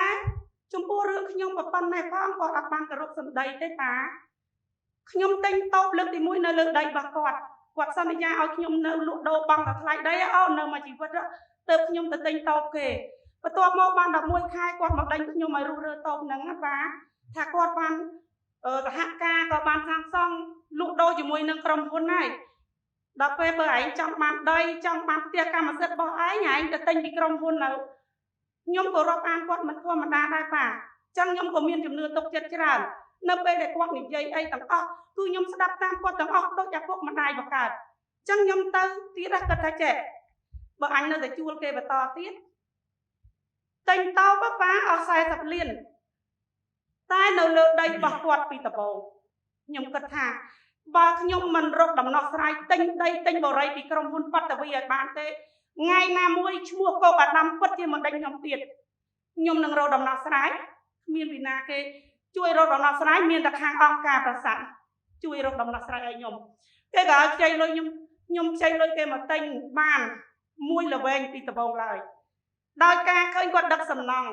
ក្រុមហ៊ុនដឹកសំណងមកហើយមានការពិភាក្សាជាមួយបងម្ចាស់ដីនៅក្នុងអូហ្វីសបើមានរូបភាពគាត់ប៉ាមិនមែនគ្រាន់តែមានតែសម្ដីទេក៏បានចរចាខ្ញុំសួរថាបងមិនដែរនៅពេលដែលបងចរចាជាមួយប្អូនក្រុមហ៊ុនអត់អីទេអូន ចាំបរិយសាងសង់ហើយបងនឹងផ្ដិតមេដៃបំបែកខ្លងរឹងអាកូនលឺបែបនេះមានជំនឿកាន់តែខ្លាំងទិញមកល្វែងទៀតប៉ាព្រោះលុយខ្ចីគេសល់បង 30% ទៀតទីបំផុតបងកបអាដាមគាត់អត់បានគោរពសម្ដីគាត់មកដេញខ្ញុំព្រោះខ្ញុំទិញបរិយនេះមានកិច្ចសន្យាពីខាងប្រធានក្រុមហ៊ុនក៏ដូចជារដ្ឋបាលក្រុមហ៊ុនធ្វើកតាកិច្ចសន្យាឲ្យខ្ញុំធ្វើផ្សារថ្មីឲ្យខ្ញុំហើយពេលដែលខ្ញុំឡើងទៅនៅលើផ្សារថ្មី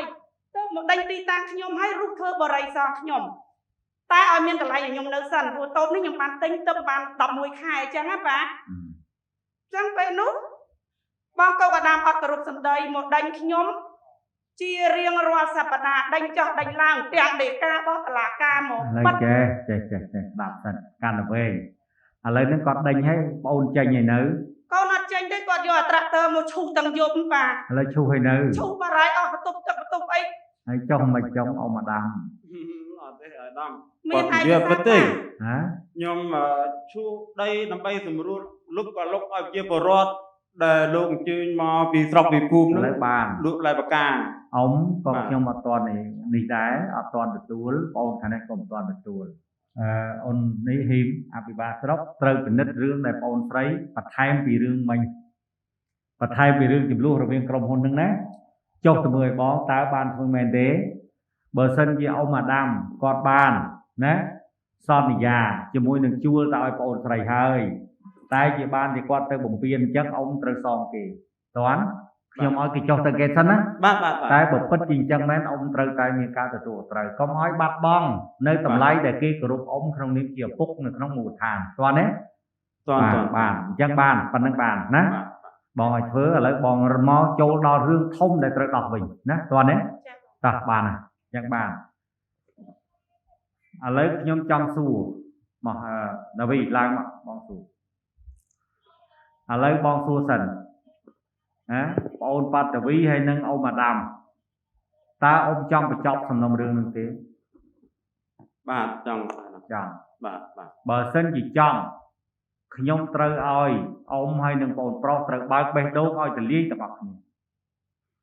ដោយមានភាពទទួលខុសត្រូវខ្ពស់នៅក្នុងការងារនេះហើយត្រូវពិនិត្យនៅក្នុងកិច្ចសន្យាខាងដើម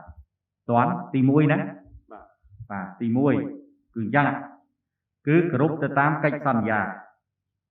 ណាំណាទី1ទី2អានេះគឺជាការគិតរបស់ខ្ញុំទេទី2គឺអ្វីដែលបងប៉ាត់តាវីបានទទួលយកកម្រៃណាថវិកាដែលបានបង់រំលោះ 30% ពីបងប្អូនប្រជាពលរដ្ឋទាំង16គ្រួសារស្មើនឹង23ល្វែងនេះត្រូវសង់ឲ្យគេគ្រប់ចំនួនទៅតាមកិច្ចសន្យានឹងសិនរួចហើយចាប់ផ្ដើមចេញដំណើរតទៅទៀតតើអ៊ំយល់ថាម៉េចហើយត្រូវជំហាននេះត្រូវស៊ីសងជាមួយនឹងអ៊ំមិនច្បាស់តើក្នុង23ល្វែងនេះភាគីអ្នកម្ចាស់ដីត្រូវទទួលបានប្រមាណអ្នកម្ចាស់សំណង់ត្រូវទទួលបានប្រមាណស៊ីសងគ្នាឲ្យដាច់មួយសិនហើយចាប់ផ្ដើមចេញដំណើរទៀតបើមិនចឹងទេជាពាក់កាន់ច្រើនហើយលោកអភិបាលស្រុកបងគិតចឹងបញ្ជាក់ម្ដងទៀតណាបញ្ជាក់ម្ដងទៀតការសាងសង់នេះនៅក្នុងកិច្ចសន្យានេះតើនេះអ៊ំណាប៉ាតាវីហើយនឹងអ៊ំអាដាមបាទបងប៉ាតាវីបានទទួលថវិកានៃការបង់រំលោះពីបងប្អូនប្រជាពលរដ្ឋរបស់យើងនៅតំបន់នោះក្នុង 30% នេះចំនួន23ល្វែងអញ្ចឹងបងអូនត្រូវរៀបចំការសាងសង់នេះឲ្យបានហើយយកទៅតាមអ្វីដែលនៅក្នុងកិច្ចសន្យាលក់ទិញរវាងបងអូនជាមួយនឹងប្រជាពលរដ្ឋរបស់បង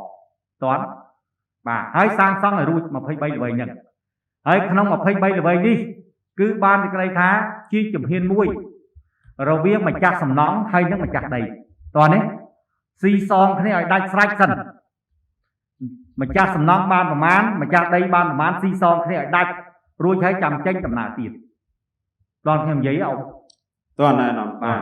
តើបងអូនយល់ថាម៉េចបើជំរឿសរបស់បងអញ្ចឹងតើបងអូនយល់ថាម៉េចប៉ាតាវីបាទអាយដាមខ្ញុំយល់ស្របនៅចំណុចមួយដែលអាយដាមលើកឡើង ក៏ប៉ុន្តែការវិនិយោគហ្នឹងវាពាក់ព័ន្ធនឹងលើដីទាំងអស់ហ្នឹងខ្ញុំត្រូវតែទូទាត់ឲ្យគាត់$140នៃថ្លៃដីភាគរយដែលគាត់ត្រូវបានចំណេញខ្ញុំត្រូវតែប្រគល់ឲ្យគាត់30%ដដែលតែដាច់ដោយឡែកខ្ញុំត្រូវធ្វើឲ្យអាជីវករពីព្រោះអាជីវករទាំងអស់គាត់បានបង់ឲ្យខ្ញុំ10%ទៅ15%ឬក៏30%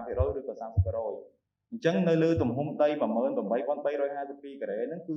អតិថិជនហ្នឹងគឺគាត់ទិញចន្លោះនៅក្នុងហ្នឹងមានទាំងរួមទាំងនៅភ្នំពេញផងដែរអញ្ចឹងខ្ញុំត្រូវតែធ្វើនៅលើទំហំ18352ការ៉េហ្នឹងទៅឲ្យអតិថិជនដដែលអញ្ចឹងការទូទាត់លុយកញ្ចប់របស់ខ្ញុំទៅឲ្យគាត់ខ្ញុំនៅតែទូទាត់ឲ្យគាត់ដដែលដោយយោងដោយមានធនាគារនិងទូទាត់ឲ្យគាត់ដដែលការផ្ដិតមេដៃហើយនឹងកិច្ចសន្យារបស់ខ្ញុំគឺខ្ញុំបានធ្វើឡើងជាមួយគាត់ខ្ញុំនៅតែគោរពឆន្ទៈរបស់ខ្ញុំដដែលហើយរឿងដែលប្លង់របស់គាត់មិនមែនខ្ញុំជាអ្នកទុកឡើយគឺប្លង់ហ្នឹងគឺនៅស្រុកពីព្រោះប្លង់ហ្នឹងប្លង់ទុនខ្ញុំជាអ្នករត់ឯកសារប្លង់បំបីទាំងអស់គឺខ្ញុំជាអ្នកចេញថ្លៃសេវាទាំងអស់បងសុំកាត់បន្តិចថ្លៃបងភ្លេចលិខិតស្នាមនៅស្រុកមែននៅស្រុកអូនទុកនៅអ្នកណាអ្នកលោកវិរិយាគាត់ជាអ្នករត់ឯកសារអ្នកណាវិរិយាមកគាត់អត់បាននៅគាត់នៅក្រសួងអត់ទេឥឡូវនៅម៉ោងនេះគឺមានលោកភូមិបាលស្រុកលោកអភិបាលស្រុកបើសិនជាឯកសារនៅស្រុកអ្នកទាំងពីរនេះបានដឹងឮតើណាបាទអញ្ចឹងរឿងឯកសារនេះវាមិនជាបញ្ហាអីទេយើងអាចនិយាយគ្នាបានប៉ុន្តែអ្វីដែលយើងកំពុងតែដោះនេះចំនួនប្អូននេះគឺកើតឡើងពីការចែកភាគផលគ្នាហើយនឹងភាពមិនទុកចិត្តទេតើដែលបងចង់និយាយណាអញ្ចឹងឥឡូវនេះបើសិនជាគំនិតរបស់បងដើម្បីបន្សុទ្ធឡើងវិញពាក់ព័ន្ធជាមួយនឹងជំនឿនិងទំនុកចិត្តរវាងប្អូនទាំងពីររវាងអូនឯងជាមួយនឹងបងអាដាមណា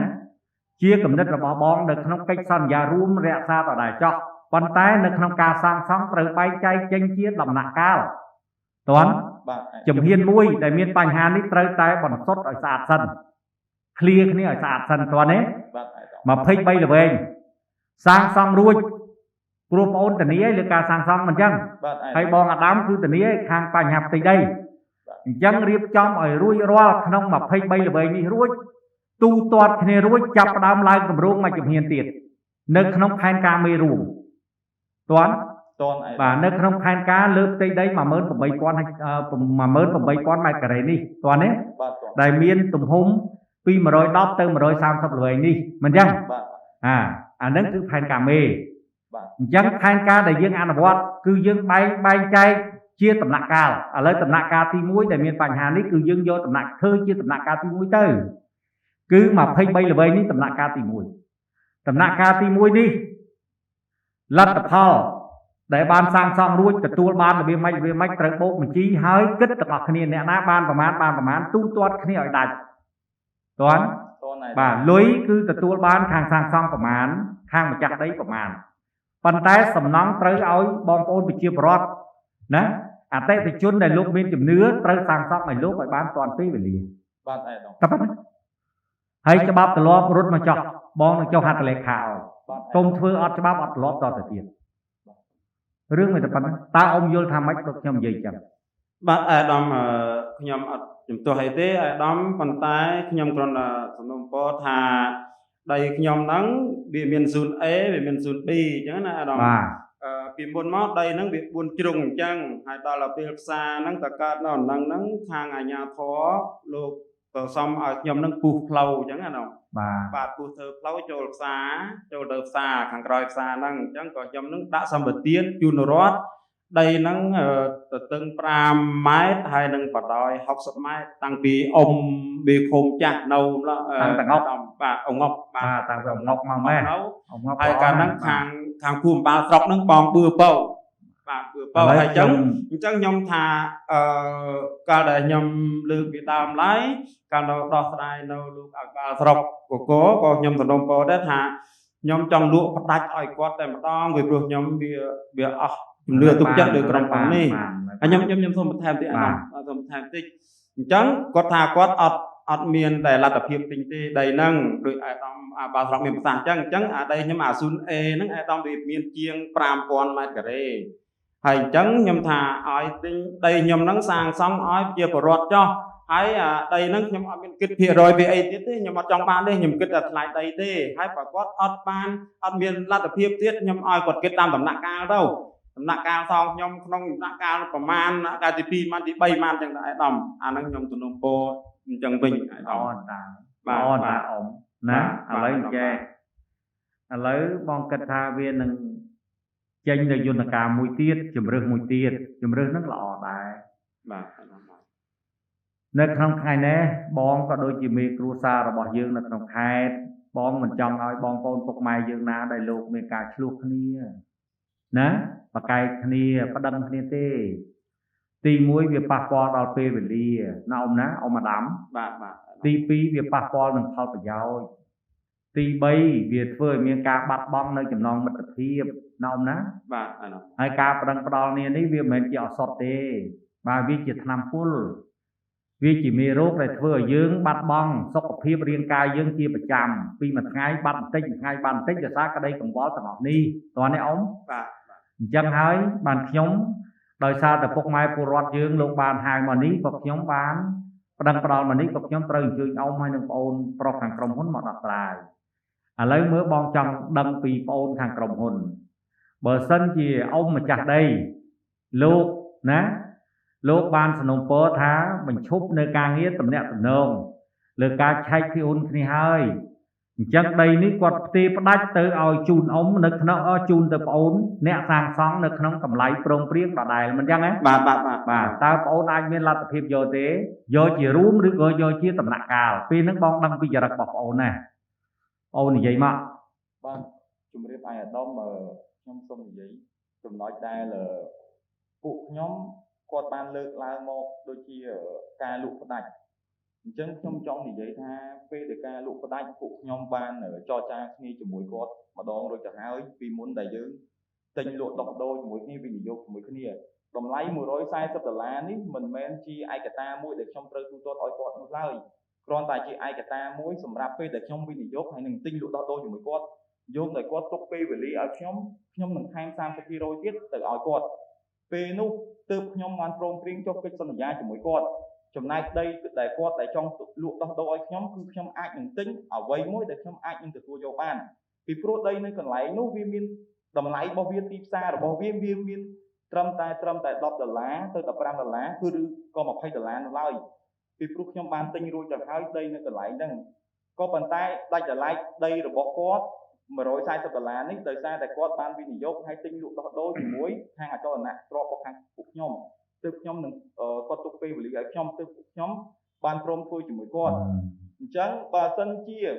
គាត់មិនទុកពេលវេលាឲ្យខ្ញុំទេអញ្ចឹងក៏គ្មានកិច្ចសន្យាហើយនឹងការធ្វើសាងសង់ឡើងមកនោះដែរពួកខ្ញុំបានយកមេធនាគារខាងប្រធានជីម៉ុងយកមកចុះកិច្ចសន្យាជាមួយគាត់ពេលដែលពួកខ្ញុំបានធ្វើជាមួយគ្នារួចអស់ហើយបានពួកខ្ញុំចាប់ផ្ដើមសាងសង់អញ្ចឹងរឿងដែលគាត់សនំពោមកមិញនេះវាមិនអាចកើតឡើងបានទេពីព្រោះគាត់ក៏មិនអាចលក់ដីនេះដូចជា1ក្រែ$10ឬក៏$20ទៅឲ្យពួកខ្ញុំដែរខ្ញុំដឹងពីព្រោះពួកខ្ញុំបានចរចាគ្នារួចបាត់ទៅហើយមុននឹងកើតរឿងវិនិយោគជាមួយគ្នានេះសម្រាប់ដីដែលគាត់ថាគាត់បានលក់ឲ្យខ្ញុំពួកខ្ញុំបានដាក់កិច្ចសន្យាក្នុងហ្នឹងគឺគាត់បានលក់ហើយជួយធ្វើជាមួយគ្នាទើបកើតរឿងហ្នឹងឡើងមកជាមួយគ្នា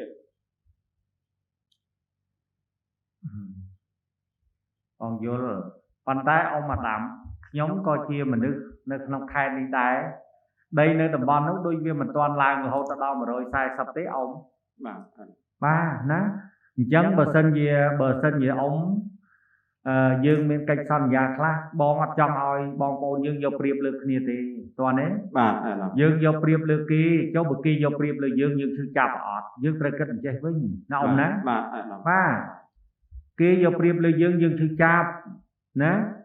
ដល់យើងយកប្រៀបលើគេឈឺចាប់ណាយើងចង់បានរបស់គេឈឺចាប់គេចង់បានរបស់យើងក៏យើងឈឺចាប់សំខាន់បំផុតគឺយើងយកអ្វីដែលជាភាពត្រឹមត្រូវយកមកនិយាយគ្នាណាតែឥឡូវបងគិតថាតើអ៊ំ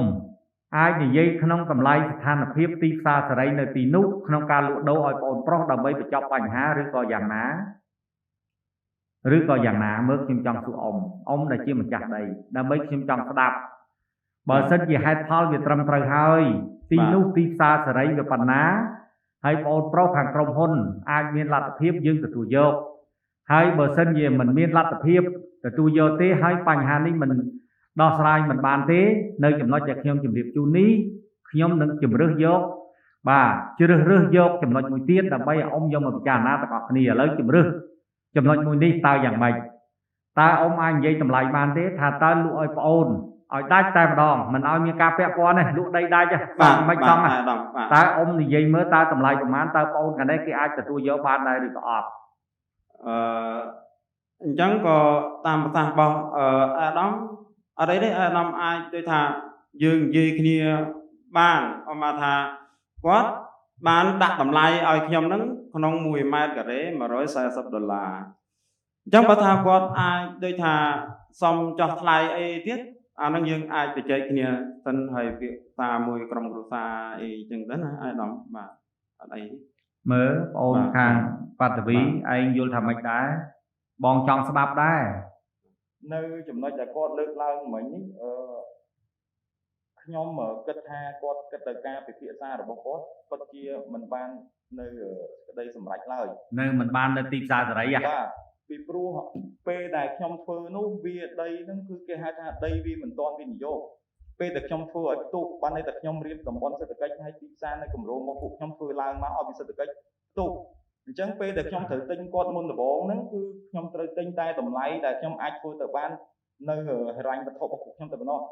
ក៏ប៉ុន្តែនៅពេលនេះពួកខ្ញុំធ្វើបានអញ្ចឹងការវិនិយោគរបស់ការលក់ដោះដូររបស់គាត់នៅពេលនេះគឺវាមិនអាចកើតឡើងបានឡើយពីព្រោះពួកខ្ញុំធ្វើខ្ញុំបានចុះកងត្រាឬក៏ជាមួយពួកខាងឥណទាន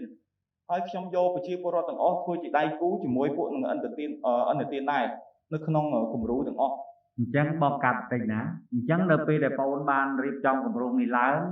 គឺមានធនាគារឈរពីក្រោយដើម្បីឲ្យពលរដ្ឋដែលនៅតំបន់នោះខ្ចីឥណទានបាទអាយអាដាមកម្ចីណាមានកម្ចីអញ្ចឹងហ៎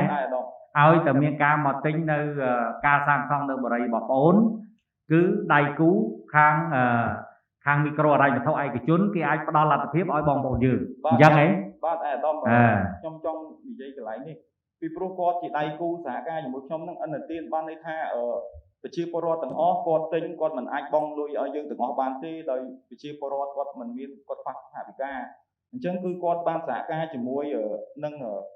ជាមួយគាត់ម្ចាស់ដីជាមួយខ្ញុំជាមួយខាងឥណទានជាមួយគ្នាទាំងអស់អញ្ចឹងការដែលពេលដែលគាត់ទិញលក់ដោះដូរនេះគឺគាត់បង់រំលោះទេអញ្ចឹងឥណទាននេះគឺគេតម្លាក់លុយកញ្ចប់ឲ្យខាងខ្ញុំជាប្រធានក្រុមហ៊ុននេះដោយយកខ្ញុំមានទ្រព្យសម្បត្តិដាក់ប្រចាំនៅជាមួយនឹងខាងឥណទានដែរអញ្ចឹងពេលដែលខ្ញុំធ្វើទៅគេកាត់ឈ្មោះទៅឲ្យទៅលុយដែលត្រូវបានទៅឲ្យខាងម្ចាស់ដីប្រមាណលុយដែលខាងឲ្យខ្ញុំបានប្រមាណគឺសល់ប្រមាណគឺទូទាត់នៅក្នុងនឹងកម្រៃជាមួយនឹងអតិថិជនតែប៉ុណ្ណោះបងយល់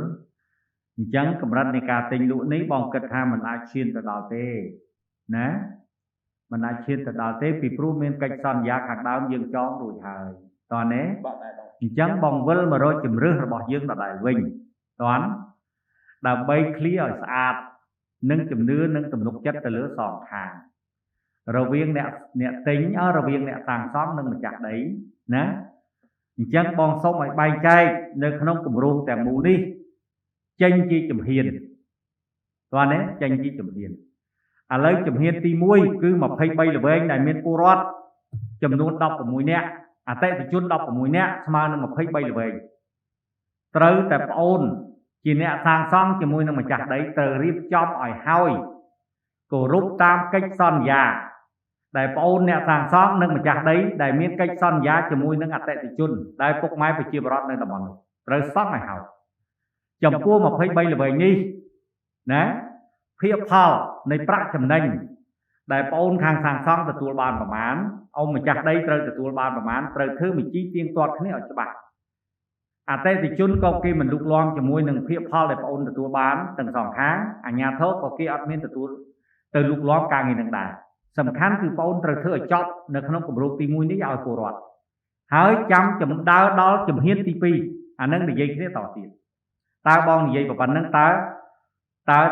ទទួលយកបានទេមើលបងសួរណាអ៊ំអាដាមខ្ញុំអត់ចង់ឲ្យអ៊ំទាំងពីរនាក់ឆ្លោះគ្នាហើយប៉ះពាល់ជាមួយនឹងពុកម៉ែប្រជាពលរដ្ឋរបស់ខ្ញុំទេណាកុំឲ្យពុកម៉ែប្រជាពលរដ្ឋរបស់ខ្ញុំនៅកន្លែងនេះគេបាត់បង់ជំនឿដោយសារអ៊ំ គេយល់ថាយើងជាចាស់ព្រឹទ្ធាចារ្យនៅទីនោះដែលគេគោរពដូចពាក្យខាងដើមដែលបងប្អូនយើងបាននិយាយហើយដល់ពេលយើងមកធ្វើកលេសខេអញ្ចឹងមិនកើតណាធ្វើកលេសខេអញ្ចឹងមិនកើតដោយសារដួសបាយមិនស្មើគ្នាឲ្យធ្វើប៉ះពាល់ជាមួយនឹងអ្នកដទៃទៅដើរដុតផ្ទះអ្នកដទៃអញ្ចឹងសមរម្យទេវាអត់សមរម្យហើយអ្នកទាំងអស់គ្នាពុកម៉ែយើងដែលលោកបានប្របេះពីមាត់បរតវិកយកមកបង់ឲ្យបងអូន 30% ឬក៏បង់ដាច់ខ្លះនេះបាទសិតតែយកតំណក់ឈាមយកទៅថ្លឹងណាតម្រាប់បានមកនេះតំណក់ញើសតំណក់ឈាមយើងត្រូវគិតពីសុខទុក្ខពលរដ្ឋអត់មានយកគំនុំទាំងពីរនាក់ខុសត្រូវគ្នាតិចតួចហើយប៉ះពាល់ជាមួយនឹងផលប្រយោជន៍ពុកម៉ែប្រជាពលរដ្ឋបងនៅតំបន់នោះគឺបងអត់ព្រមទេតើណែឥឡូវខ្ញុំលើកយោបល់អញ្ចឹង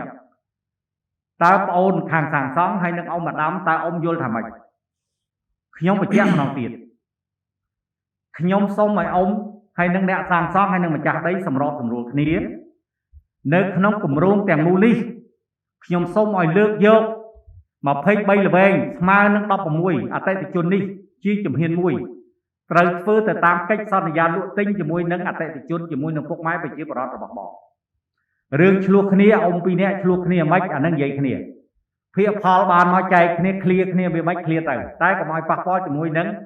ទំនុកចិត្តនិងផលប្រយោជន៍ប្រជាពលរដ្ឋរបស់បងដែលជាអតិថិជន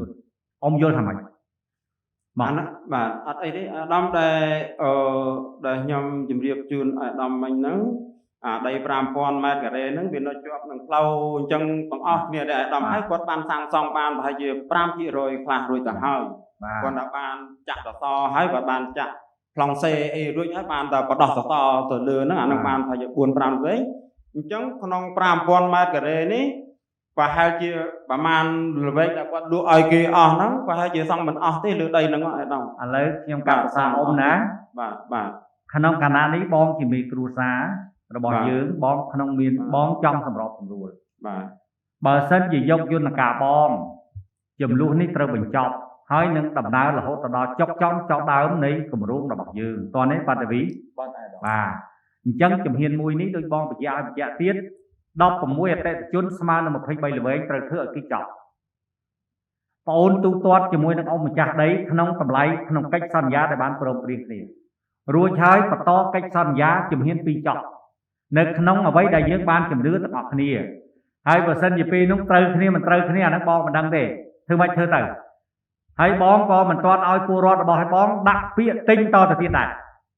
រំចាំមើលអ៊ំទាំងពីរនាក់ហ្នឹងស្រស់ស្រួលគ្នាដែរឬអត់កុំឲ្យបងប្អូនរបស់បងបាត់បង់ផលប្រយោជន៍ខាតបង់ពេលវេលានិងថវិកាតែបើគម្រោងនឹងល្អបងនឹងឲ្យរៀបចំទៅលើផ្លូវច្បាប់ឲ្យជំនាញសូយ៉ាដីលោកអភិបាលស្រុកណាក្នុងកម្រិតផ្ទៃសំណង់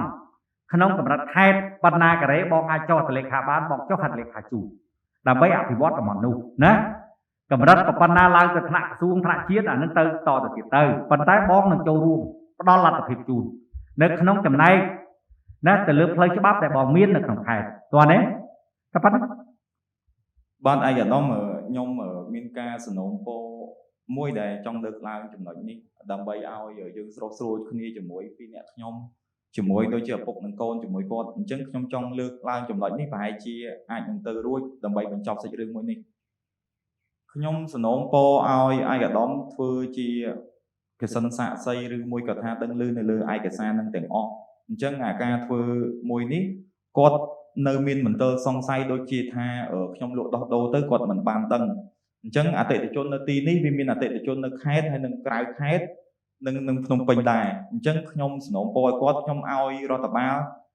office របស់ខ្ញុំនឹងហៅគាត់អញ្ជើញគាត់មក office ហើយដើម្បីឆែកមើលដូចជារាល់ដងអញ្ចឹងអត់អីទេ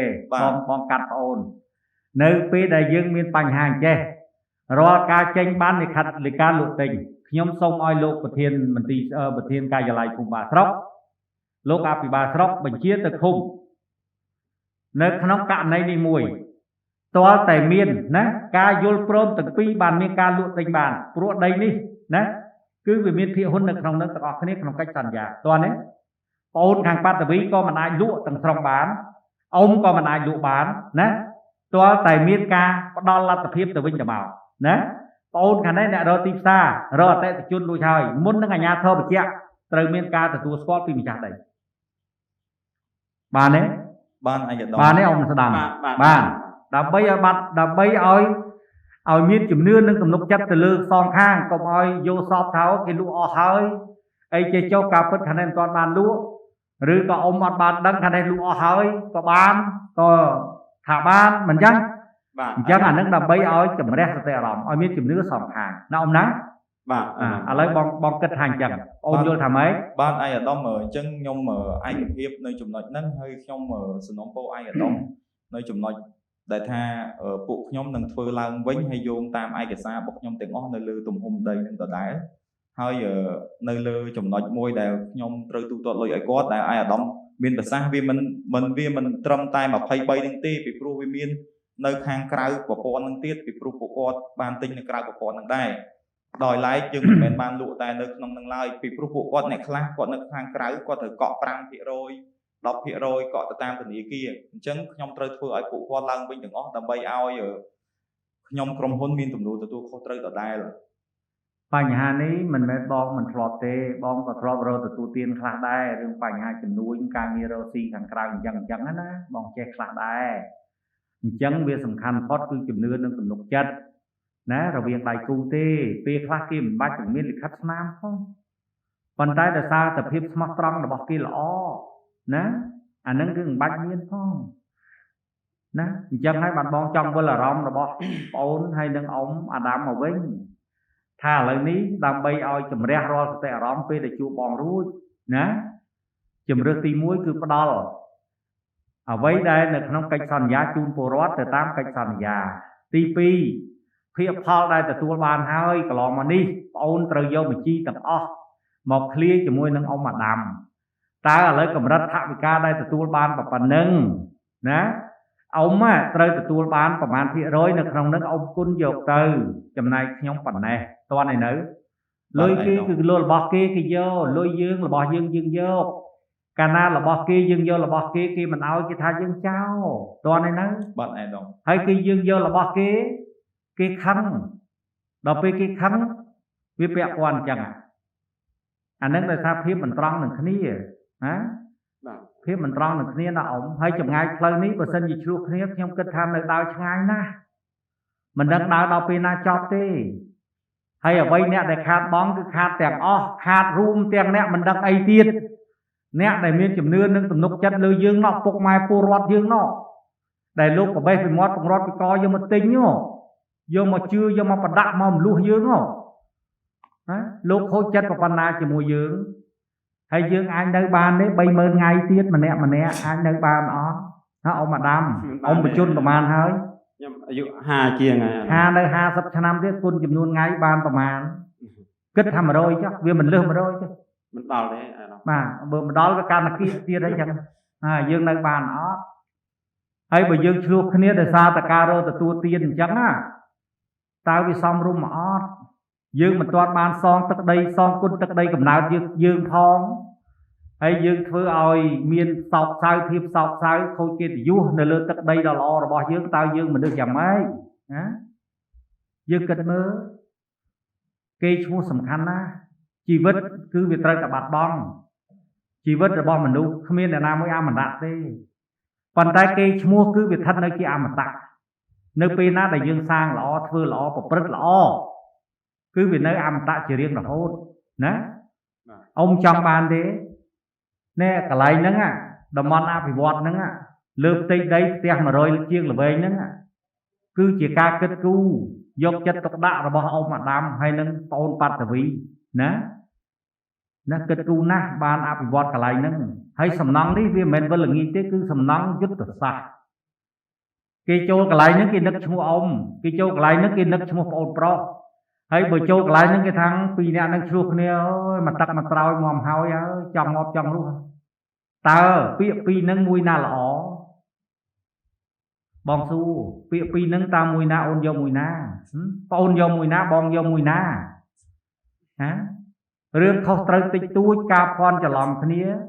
យើងយកមកនិយាយគ្នាបានតើមានអីនិយាយគ្នាបានតើឥឡូវខ្ញុំជ្រុលយកលឹះហើយបងលុយនឹងខ្ញុំជ្រុលលឹះចំណែកបងឯងតែតាមមូលហេតុខ្ញុំមានបញ្ហាចេះឥឡូវបងឯងចាំយកក្រួយបងឯងយកជ្រុលយកខ្ញុំ មិនចឹងឥឡូវបងអាដាមឥឡូវខ្ញុំម្ចាស់ដីខ្ញុំមានការចាំបាច់ទេបងអូនឯងណាចំណែកបងឯងបងជ័យប៉ុណ្ណេះសិនមកយកមកប្រើសិនចាំលើកក្រោយកាត់យកបងវិញតើពាក្យនឹងល្អដែរឬក៏អត់ស្មានតែយើងលាក់គេយើងកាប់កេងគេយើងយករបស់គេនឹងតើស្មានតែគេមិនដឹងហីគេត្រូវតែដឹងមុននឹងក្រោយហើយចុះបើថ្លៃរហូតមិនចង់បានអាពេលវេលាដែលគេវាយតម្លៃថាយើងអន់នឹងធ្វើស្អីបងស៊ូក្រៅមេឃលើដីនេះគ្មានស្អីជាអាចកំបាំងទេអាដាមសំទោសរឿងទៅចាក់សាំងហើយអង្គុយបាទអង្គុយបាទអ៊ំជើញអង្គុយបាទរឿងវានៅកន្លែងហ្នឹងណា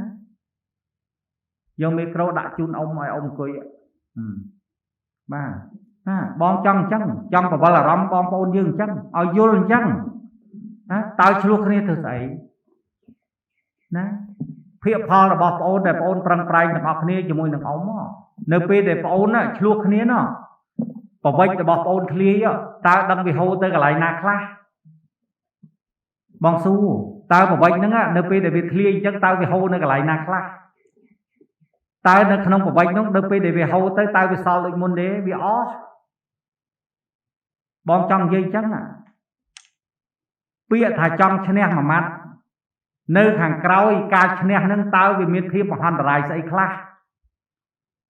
ណាតើវាមានភាពមហន្តរាយស្អីខ្លះនៅខាងក្រោយនោះតម្រាំដើរមកបានលទ្ធផលត្រឹមឈ្នះនឹងចាញ់នោះតើភាពមហន្តរាយមានប្រមាណអូនគិតគ្រួសារបាក់បែកហែកប្រវិចឲ្យចោលគ្រួសារបាក់បែកហែកប្រវិចឲ្យចោលផ្ទៃក្នុងបាក់បែកលើកលបងឲ្យសត្រូវពាក្យនេះគឺពីរោះណាស់ហើយល្អណាស់ដែលដូនតាយើងទុកឲ្យកូនចៅចំនួនក្រោយដើម្បីស្ដាប់ហើយយកមកពិចារណាឃើញទេ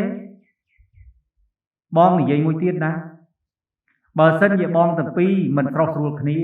ពលរដ្ឋរបស់ខ្ញុំប្តឹងខ្ញុំនឹងនៅឈរខាងពលរដ្ឋខ្ញុំហើយពីបញ្ហាប្អូនប្រុសអ្នកសាងសង់និងបងម្ចាស់ដីក្បត់កិច្ចសន្យាជាមួយនឹងពលរដ្ឋរបស់ខ្ញុំមិនគោរពតាមកិច្ចសន្យាខ្ញុំត្រូវនៅខាងពលរដ្ឋរបស់ខ្ញុំហើយខ្ញុំនៅខាងពុកម៉ែខ្ញុំទាំងអស់នេះបាទដែលគាត់ប្រឹងស៊ីអត់ស៊ីឃ្លានណាប្របេះពីមាត់បង្រត់ពីកយកមកបងរំលោះនៅការសាងសង់របស់ប្អូនប៉ុន្តែប្អូនមិនគោរពកិច្ចសន្យាបងអត់ដឹងឮពីបញ្ហាចំនួនរបស់ប្អូនហើយនឹងអ៊ំបាទអ៊ំអាដាមទេអត់បងអត់ដឹងឮទេបងឈរខាងពលរដ្ឋរបស់បងដែលប្អូនមិនឈរ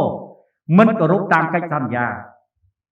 ក្បត់នៅទំនុកចិត្តនឹងកិច្ចសន្យាបងអូនដឹងហើយទៅលើផ្លូវច្បាប់វាមានរបៀបម៉េច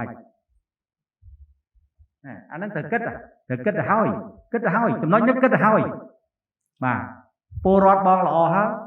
ដែលលោកអត់បានប្រើប្រាស់ណា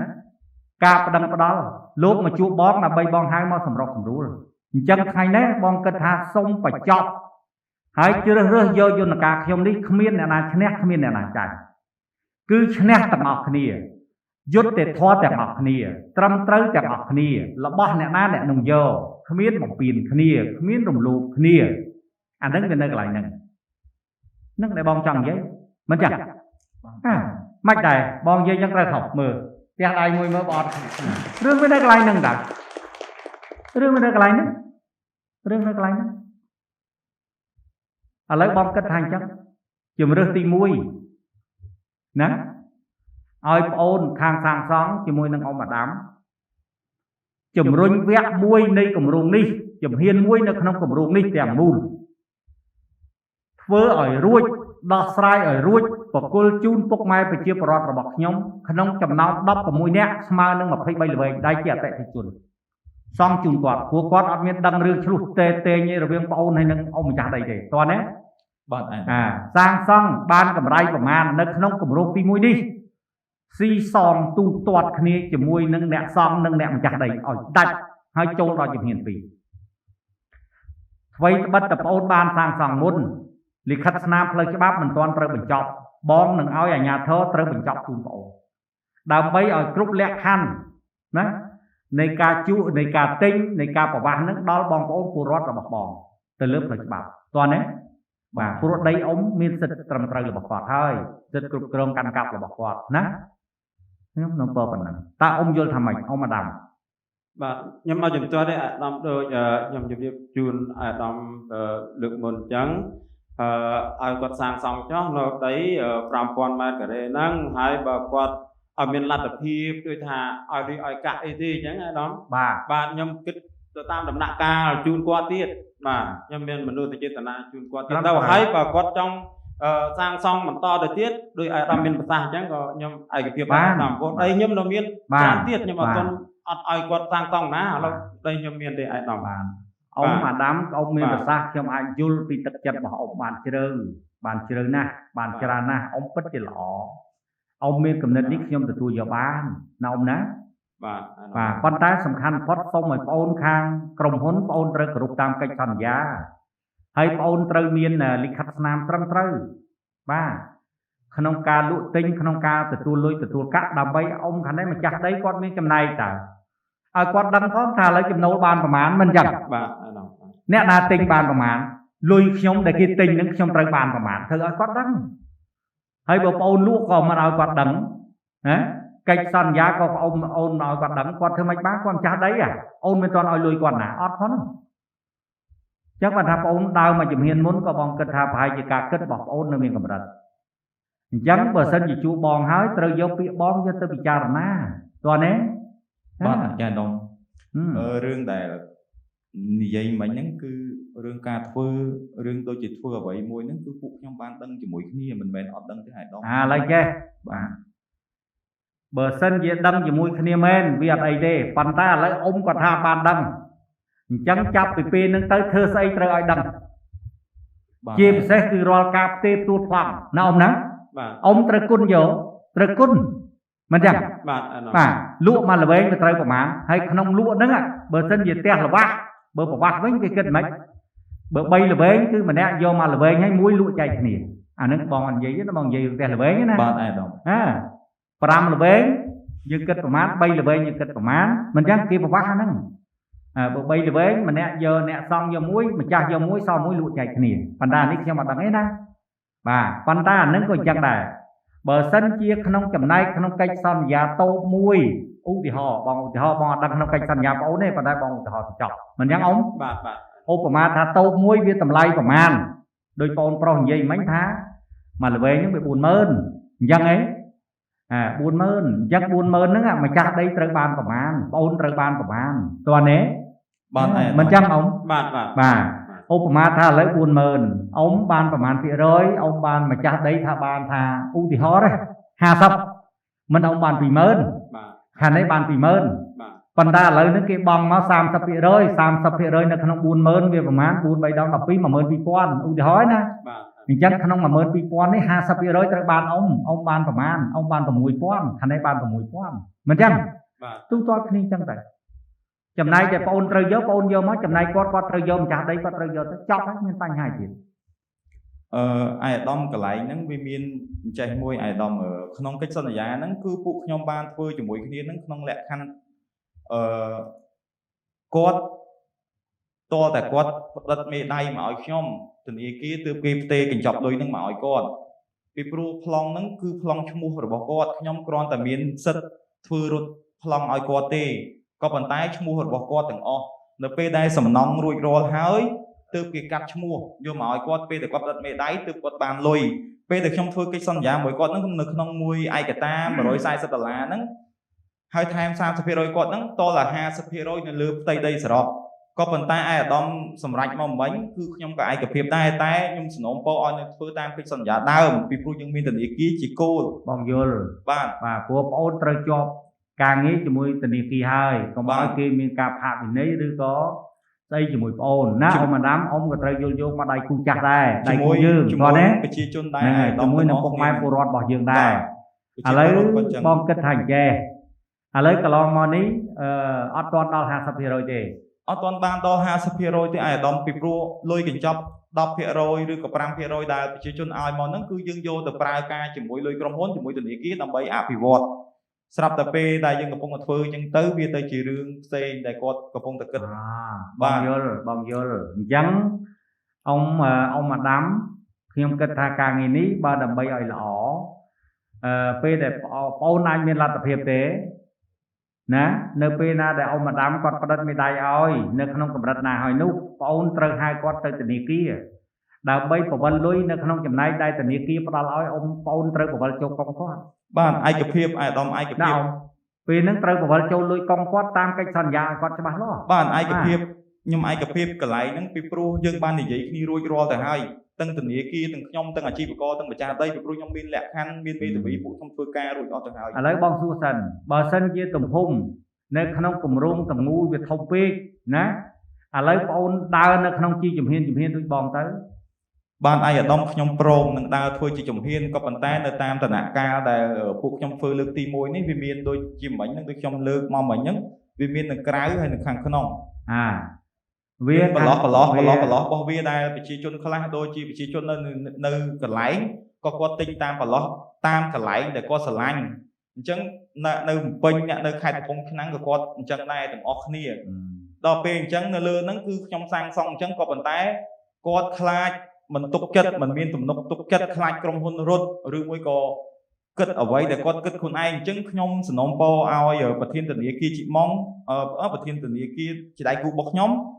ហើយនឹងលោកអភិបាលចូលរួមធ្វើកិច្ចសន្យាជាមួយគាត់ហើយធ្វើទៅតាមកិច្ចសន្យាដើមកុំឲ្យគាត់ខ្វះទំនុកចិត្តបាទខ្ញុំសំណូមពរឥឡូវអ៊ំម៉ាដាមឥឡូវការងារនេះខ្ញុំកាន់តែយល់ច្បាស់ហើយវាពាក់ព័ន្ធជាមួយនឹងការងារនេះវាមិនទាន់ឈានទៅដល់ចំណុចនោះអញ្ចឹងហើយអ៊ំប្រហែលជាមានការគិតច្រើនហើយវាអាចមិនមានទំនុកចិត្តផងឥឡូវនេះខ្ញុំឲ្យត្រួតពិនិត្យការងារនេះឡើងវិញណាត្រួតពិនិត្យការងារនេះឡើងវិញហើយយកជំរើសដែលបងបានប្រាប់នេះដើរជាជំហានមួយសិនតើណាជំហានមួយបាទអាដាមបាទអញ្ចឹងក្នុងតម្លៃប៉ុណ្ណេះបងគិតថាប្អូនជាក្រុមហ៊ុនម៉ៅការសាងសង់បុរីនេះមិនខ្វះទេលទ្ធភាពត្រឹម23ល្បីនេះហើយបងប្អូនរបស់បងប្រជាពលរដ្ឋរបស់បងក៏លោកបានបង់មួយចំនួនរួចទៅហើយតើណាបាទអាដាមអញ្ចឹងត្រូវឃ្លានៅ23ល្បីនេះសិនទៅឃ្លាជំហានមួយនេះឲ្យគ្រប់សពហើយចាំចូលដល់ជំហាន2តើណាបាទអាដាមខ្ញុំសូមឃ្លានៅវគ្គទី1នេះទាំងអស់បានវគ្គទី1នេះទាំងអស់ឲ្យទៅគាត់ក៏ប៉ុន្តែដាច់ដោយឡែកពេលទៅឃ្លាឲ្យគាត់នៅពេលដែលគាត់ផ្ដិតមេដៃនឹងព្រមឯកភាពនៅលើប្លង់រឹងដែលឲ្យប្រជាពលរដ្ឋទៅធនាគារគេតម្លាក់លុយមកឲ្យប្រជាពលរដ្ឋមិនផ្ដិតឲ្យហ្មងបើសិនជាប្រជាពលរដ្ឋបង់លុយឲ្យបងឯងឃ្លាឲ្យគាត់ឲ្យគាត់យកលុយគេមិនផ្ដិតមេដៃឲ្យហ្មងថ្ងៃបកគលលុយនិងថ្ងៃផ្ដិតមេដៃគឺតែមួយបងនឹងឲ្យជំនាញទៅធ្វើការតែម្ដងតើនេះនាងតិចថ្ងៃនោះរវល់ណាអត់ទេនិយាយគ្នាហើយបានទេប៉ុណ្ណឹងអ៊ំស៊ីសងថ្លៃធ្នូហុចទៅហុចមកណាអ៊ំម៉ាដាមបាទអាដាមដែលខ្ញុំដូចអត់ទាន់យល់ច្បាស់អាដាមខ្លាចគាត់ថាគាត់មិនគាត់ចង់វិនិយោគនៅលើដីទាំងអស់ហើយខ្ញុំមិនជម្រាបជូនអាដាមថាឲ្យគាត់វិនិយោគនៅលើដី5000ម៉ែត្រការ៉េហ្នឹងដីវានៅតាក់ទឹមគ្នាអញ្ចឹងអាដាមតាំងខាងចេះផ្លូវកណ្ដាលក្នុងផ្ទះចំនួន23ល្វែងហ្នឹងដី5000ម៉ែត្រការ៉េហ្នឹងអភិវឌ្ឍអត់ទាំងពេញផងអាដាមខ្ញុំយល់អ៊ំចាំចេះបាទអ៊ំត្រូវតែកុំគិតរឿងដែលយើងមានការសៅហ្មងជាមួយគ្នាអីតើណាបាទអ៊ំគិតថាយើងរក្សានៅគម្រោងដើមដដែលប៉ុន្តែយើងផ្លាស់ប្ដូរលើការទូទាត់អ៊ំតើណាបាទការទូទាត់ហើយនឹងការផ្ដល់សិទ្ធិតើណាអ៊ំបាទទូទាត់វគ្គទី1នេះត្រូវបងអូនខាងសាងសង់ទូទាត់ជូនអ៊ំគ្រប់ចំនួនតើណាហើយទូទាត់ហើយនេះចំពោះបញ្ហាការផ្ទេរសិទ្ធិដែលអ៊ំក្នុងនាមម្ចាស់ដីនេះផ្ទេរទៅឲ្យអ្នកដែលគេបានទិញនេះគឺទៅតាមផ្លូវច្បាប់តើណាអ៊ំហើយបានចូលដល់ជំហាន2ណាអ៊ំណាបាទជំហាន2តើណាជំហាន2ហ្នឹងក៏យើងអនុវត្តតាមកិច្ចសន្យាខាងដើមប៉ុន្តែអ្វីដែលធ្វើឲ្យមានជំនឿនិងទំនុកចិត្តឲ្យមានតម្លាភាពទាំងអស់គ្នាក្នុងការដឹងឮការលូការផ្ទេរអីផ្សេងហ្នឹងគឺឲ្យវាមានការដឹងឮទាំងអស់គ្នាតម្លាភាពក្នុងការងារហ្នឹងអ៊ំតើណាអញ្ចឹងអាដាមខ្ញុំដល់តែក្រុមហ៊ុនមួយគាត់ដែលអ៊ំនៅតែអ៊ំជាម្ចាស់ដីគេនៅសាងសង់អ៊ំចំណែករបស់អ៊ំយកលុយអ៊ំទៅនៅក្នុងកិច្ចសន្យាខាងដើមពីព្រោះបងប្រុសខាងនេះគេបានធ្វើកិច្ចសន្យាជាមួយនឹងធនាគាររួចហើយអ៊ំឲ្យគេទៅឃ្លាមិនកើតបាទដែលអញ្ចឹងអាដាមខ្ញុំសូមទោសបាទសូមអធិស្ឋានអាដាមខ្ញុំសូមកាត់ផ្សាយអាដាមថា ខ្ញុំអត់ជំនឿទុកចិត្តលើគាត់ទៀតទេអាយដាមខ្ញុំអញ្ចឹងបានថាខ្ញុំឲ្យគាត់ទិញផ្ដាច់អា 5000 ម៉ែត្រការ៉េហ្នឹងសុំចិត្តគាត់ថាអ៊ំថា1 ម៉ែត្រការ៉េស្មើនឹង$140ហ្នឹងខ្ញុំអាចចុះឲ្យគាត់ទៀតអាយដាមខ្ញុំអត់ចង់សហការមួយគាត់ទៀតទេព្រោះគាត់អត់មានជំនឿទុកចិត្តលើគាត់ទៀតទេធនាគារគាត់ ឥឡូវ 10 លានដុល្លារគាត់ចេះថាទៅបាទ ហើយ ច្រើនដងហើយហ្នឹងគាត់ថា បាទ តម្លៃពិតដែលយើងមាននៅក្នុងខ្លួនយើងសំខាន់ការសន្តោសបណៃគ្នាទេអ៊ំណាការសន្តោសបណៃគ្នាទេហើយចំពោះអ្នកដែលគេធ្វើខុសអ្នកដែលគេឆ្គំឆ្គងក៏គេមានការខ្មាស់អៀនខ្លួនគេដែរអ៊ំតើទេសំខាន់គឺយើងធ្វើយ៉ាងម៉េចយើងកុំឲ្យមានភាពមិនល្អនៅក្នុងខ្លួនយើងកាលណាយើងថាគេខុសបែរជាយើងនឹងវាធ្វើស្តៀងគេដែរអញ្ចឹងតម្លៃយើងតម្លៃគេវាប្រហាក់ប្រហែលគ្នាហ្នឹងអញ្ចឹងយើងធ្វើម៉េចឲ្យវាដាច់ពីគ្នាណាអ្នកល្អគឺល្អអ្នកខុសគឺខុសតើនេះអ៊ំការសន្តោសគេគឺជារឿងល្អតើនេះអ៊ំបាទអញ្ចឹងហើយបាទខ្ញុំចង់ជម្រាបអ៊ំថាការងារនេះឲ្យស្ថិតនៅក្នុងគម្រោងផែនការរួមដដែលទៅប៉ុន្តែអ៊ំបែងចែកការវិនិយោគនេះបាទជាជំហាន1ជំហាន2ជំហាន3ចំណែកអ៊ំយកចំណែកអ្នកសាងសង់យកអញ្ចឹងតែប៉ុណ្្នឹងតើវាមានតែស្អីខុសគ្នាបាទហើយដល់ពេលហ្នឹងអ៊ំស្រស់ស្រួលគ្នាហើយអ៊ំអាចនិយាយគ្នាបានថាឥឡូវខ្ញុំអត់ចង់ទេលោកប្អូនខ្ញុំចាស់ហើយការអភិវឌ្ឍហ្នឹងខ្លាចវាយូរឥឡូវខ្ញុំគិតថាលក់ដីឲ្យទៅទីផ្សារសេរីរបៀបម៉េចខ្ញុំលក់ឲ្យអូនប៉ុណ្្នឹងទៅបងអូនប៉ុណ្្នឹងទៅបងអូនមានលទ្ធភាពយកប្រមាណអីប្រមាណបងដំណាក់កាលអីយើងធ្វើតាមហ្នឹងទៅបាទហ្នឹង គម្រោងមានតែដែរទៅតើឯងអាចធ្វើអញ្ចឹងបានទេបាទតាវី បាទខ្ញុំធ្វើបានអាយដាមគម្រោងនៅដើមនៃកិច្ចសន្យាដដែលបើសិនជាការទូទាត់លើកទី1នេះឬក៏ធ្វើឡើងទៅមុខនៅលើទំហំដីដដែលបើសិនជាខ្ញុំមានសមត្ថភាពយើងមើលទៅលើសេដ្ឋកិច្ចបើសិនជាអាចធ្វើទៅបានគាត់ដាក់តម្លៃដែលខ្ញុំអាចទទួលយកបានខ្ញុំនឹងធ្វើអានឹងបងអត់ទេអានឹងបងទុកឱកាសនឹងឲ្យឯងពិគ្រោះជាមួយនឹងអ៊ំអាដាមតើទេបាទធ្វើអញ្ចឹងទៅមានន័យពិបាកអូនឯងណាទៅសាងសង់មួយផ្លែតហើយទាំងអស់ហ្នឹងបាទហ្នឹងហើយហើយអ្នកណាគេទៅទិញអូនឯងម្ដងទាំងអស់ហ្នឹងបាទវាគ្មានទេយ៉ាងណាក៏យើងដើរជីជំហានដែរមិនអញ្ចឹងបាទអាយដាមនៅពេលណាដែលបងអូនឯងចាប់ផ្ដើមការងារហ្នឹងរលូនល្អហើយបងអូននឹងដឹងពីសន្ទុះនៃការចង់បានអតិថិជនតម្រូវការស្រែកឃ្លានរបស់អតិថិជនបាទតើកម្រិតណាយើងអាចស្ទង់បានពេលហ្នឹងបងអូនអាចប្រមូលទុនពីខាងក្រៅឬក៏បងអូនមានមុខមានមាត់ទៅខ្ចីធនាគារនេះធនាគារនោះផ្ដាច់ដីគាត់ទៅហើយបងអូនឯងជាម្ចាស់តែមួយទៅវាចប់ហើយតើទេយើងកុំតន់គិតអ្វីដែលយើងមិនទាន់ទៅដល់ហើយធ្វើឲ្យមានភាពស្មុគស្មាញវាមិនល្អទេវាមិនអាចជាបច្ច័យក្នុងដំណោះស្រាយទេតើទេបាទអាយដាមអញ្ចឹងបងគិតថាបងនិយាយប៉ុណ្ណឹងដូចវាដោះស្រាយប៉ុណ្ណឹងដូចសមរម្យហើយណាអ៊ំអាដាមបាទអាដាមអញ្ចឹងបើថាគាត់អាចទទួលយកបានឲ្យគាត់ធ្វើចុះអាដាមហើយចរចាដោយអាដាមមានប្រសាសន៍អញ្ចឹងរឿងតម្លៃ1 ម៉ែត្រ140ដុល្លារបើគាត់មានលទ្ធភាពទេខ្ញុំដូចថាអាចយើងនិយាយទីផ្សារសេរីទៅអ៊ំឯងមិនមែនថាអ៊ំឃើញគេជាប់ឲ្យអ៊ំធ្វើតាមចិត្តនោះទេវាបាត់គុណធម៌ឃើញដឹងឮថាគ្នាជាប់ដៃកិច្ចសន្យាជាមួយធនាគារប៉ុន្តែអ្វីដែលគេបានធ្វើការជាមួយនឹងធនាគារក៏ដោយសារតែអ៊ំដែរអ៊ំជាម្ចាស់ដីព្រមព្រៀងជាមួយនឹងអ្នកដែលគេសាងសង់ដែរយើងនិយាយឲ្យមានទស្សនវិជ្ជារាជធម៌មិនអញ្ចឹងបាទអញ្ចឹងអ៊ំក៏មានចំណែកដែរមិនថារុញឲ្យគេជាប់ហើយយើងឲ្យគេអង្គុយឈរស្រាញយើងបាត់គុណធម៌ណាអញ្ចឹងមិនថាយើងត្រូវថ្លឹង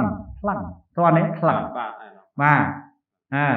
ទីផ្សារសេរីរបៀបម៉េចណាឥឡូវទីផ្សារសេរីពីមុនវាប៉ុណ្ណោះ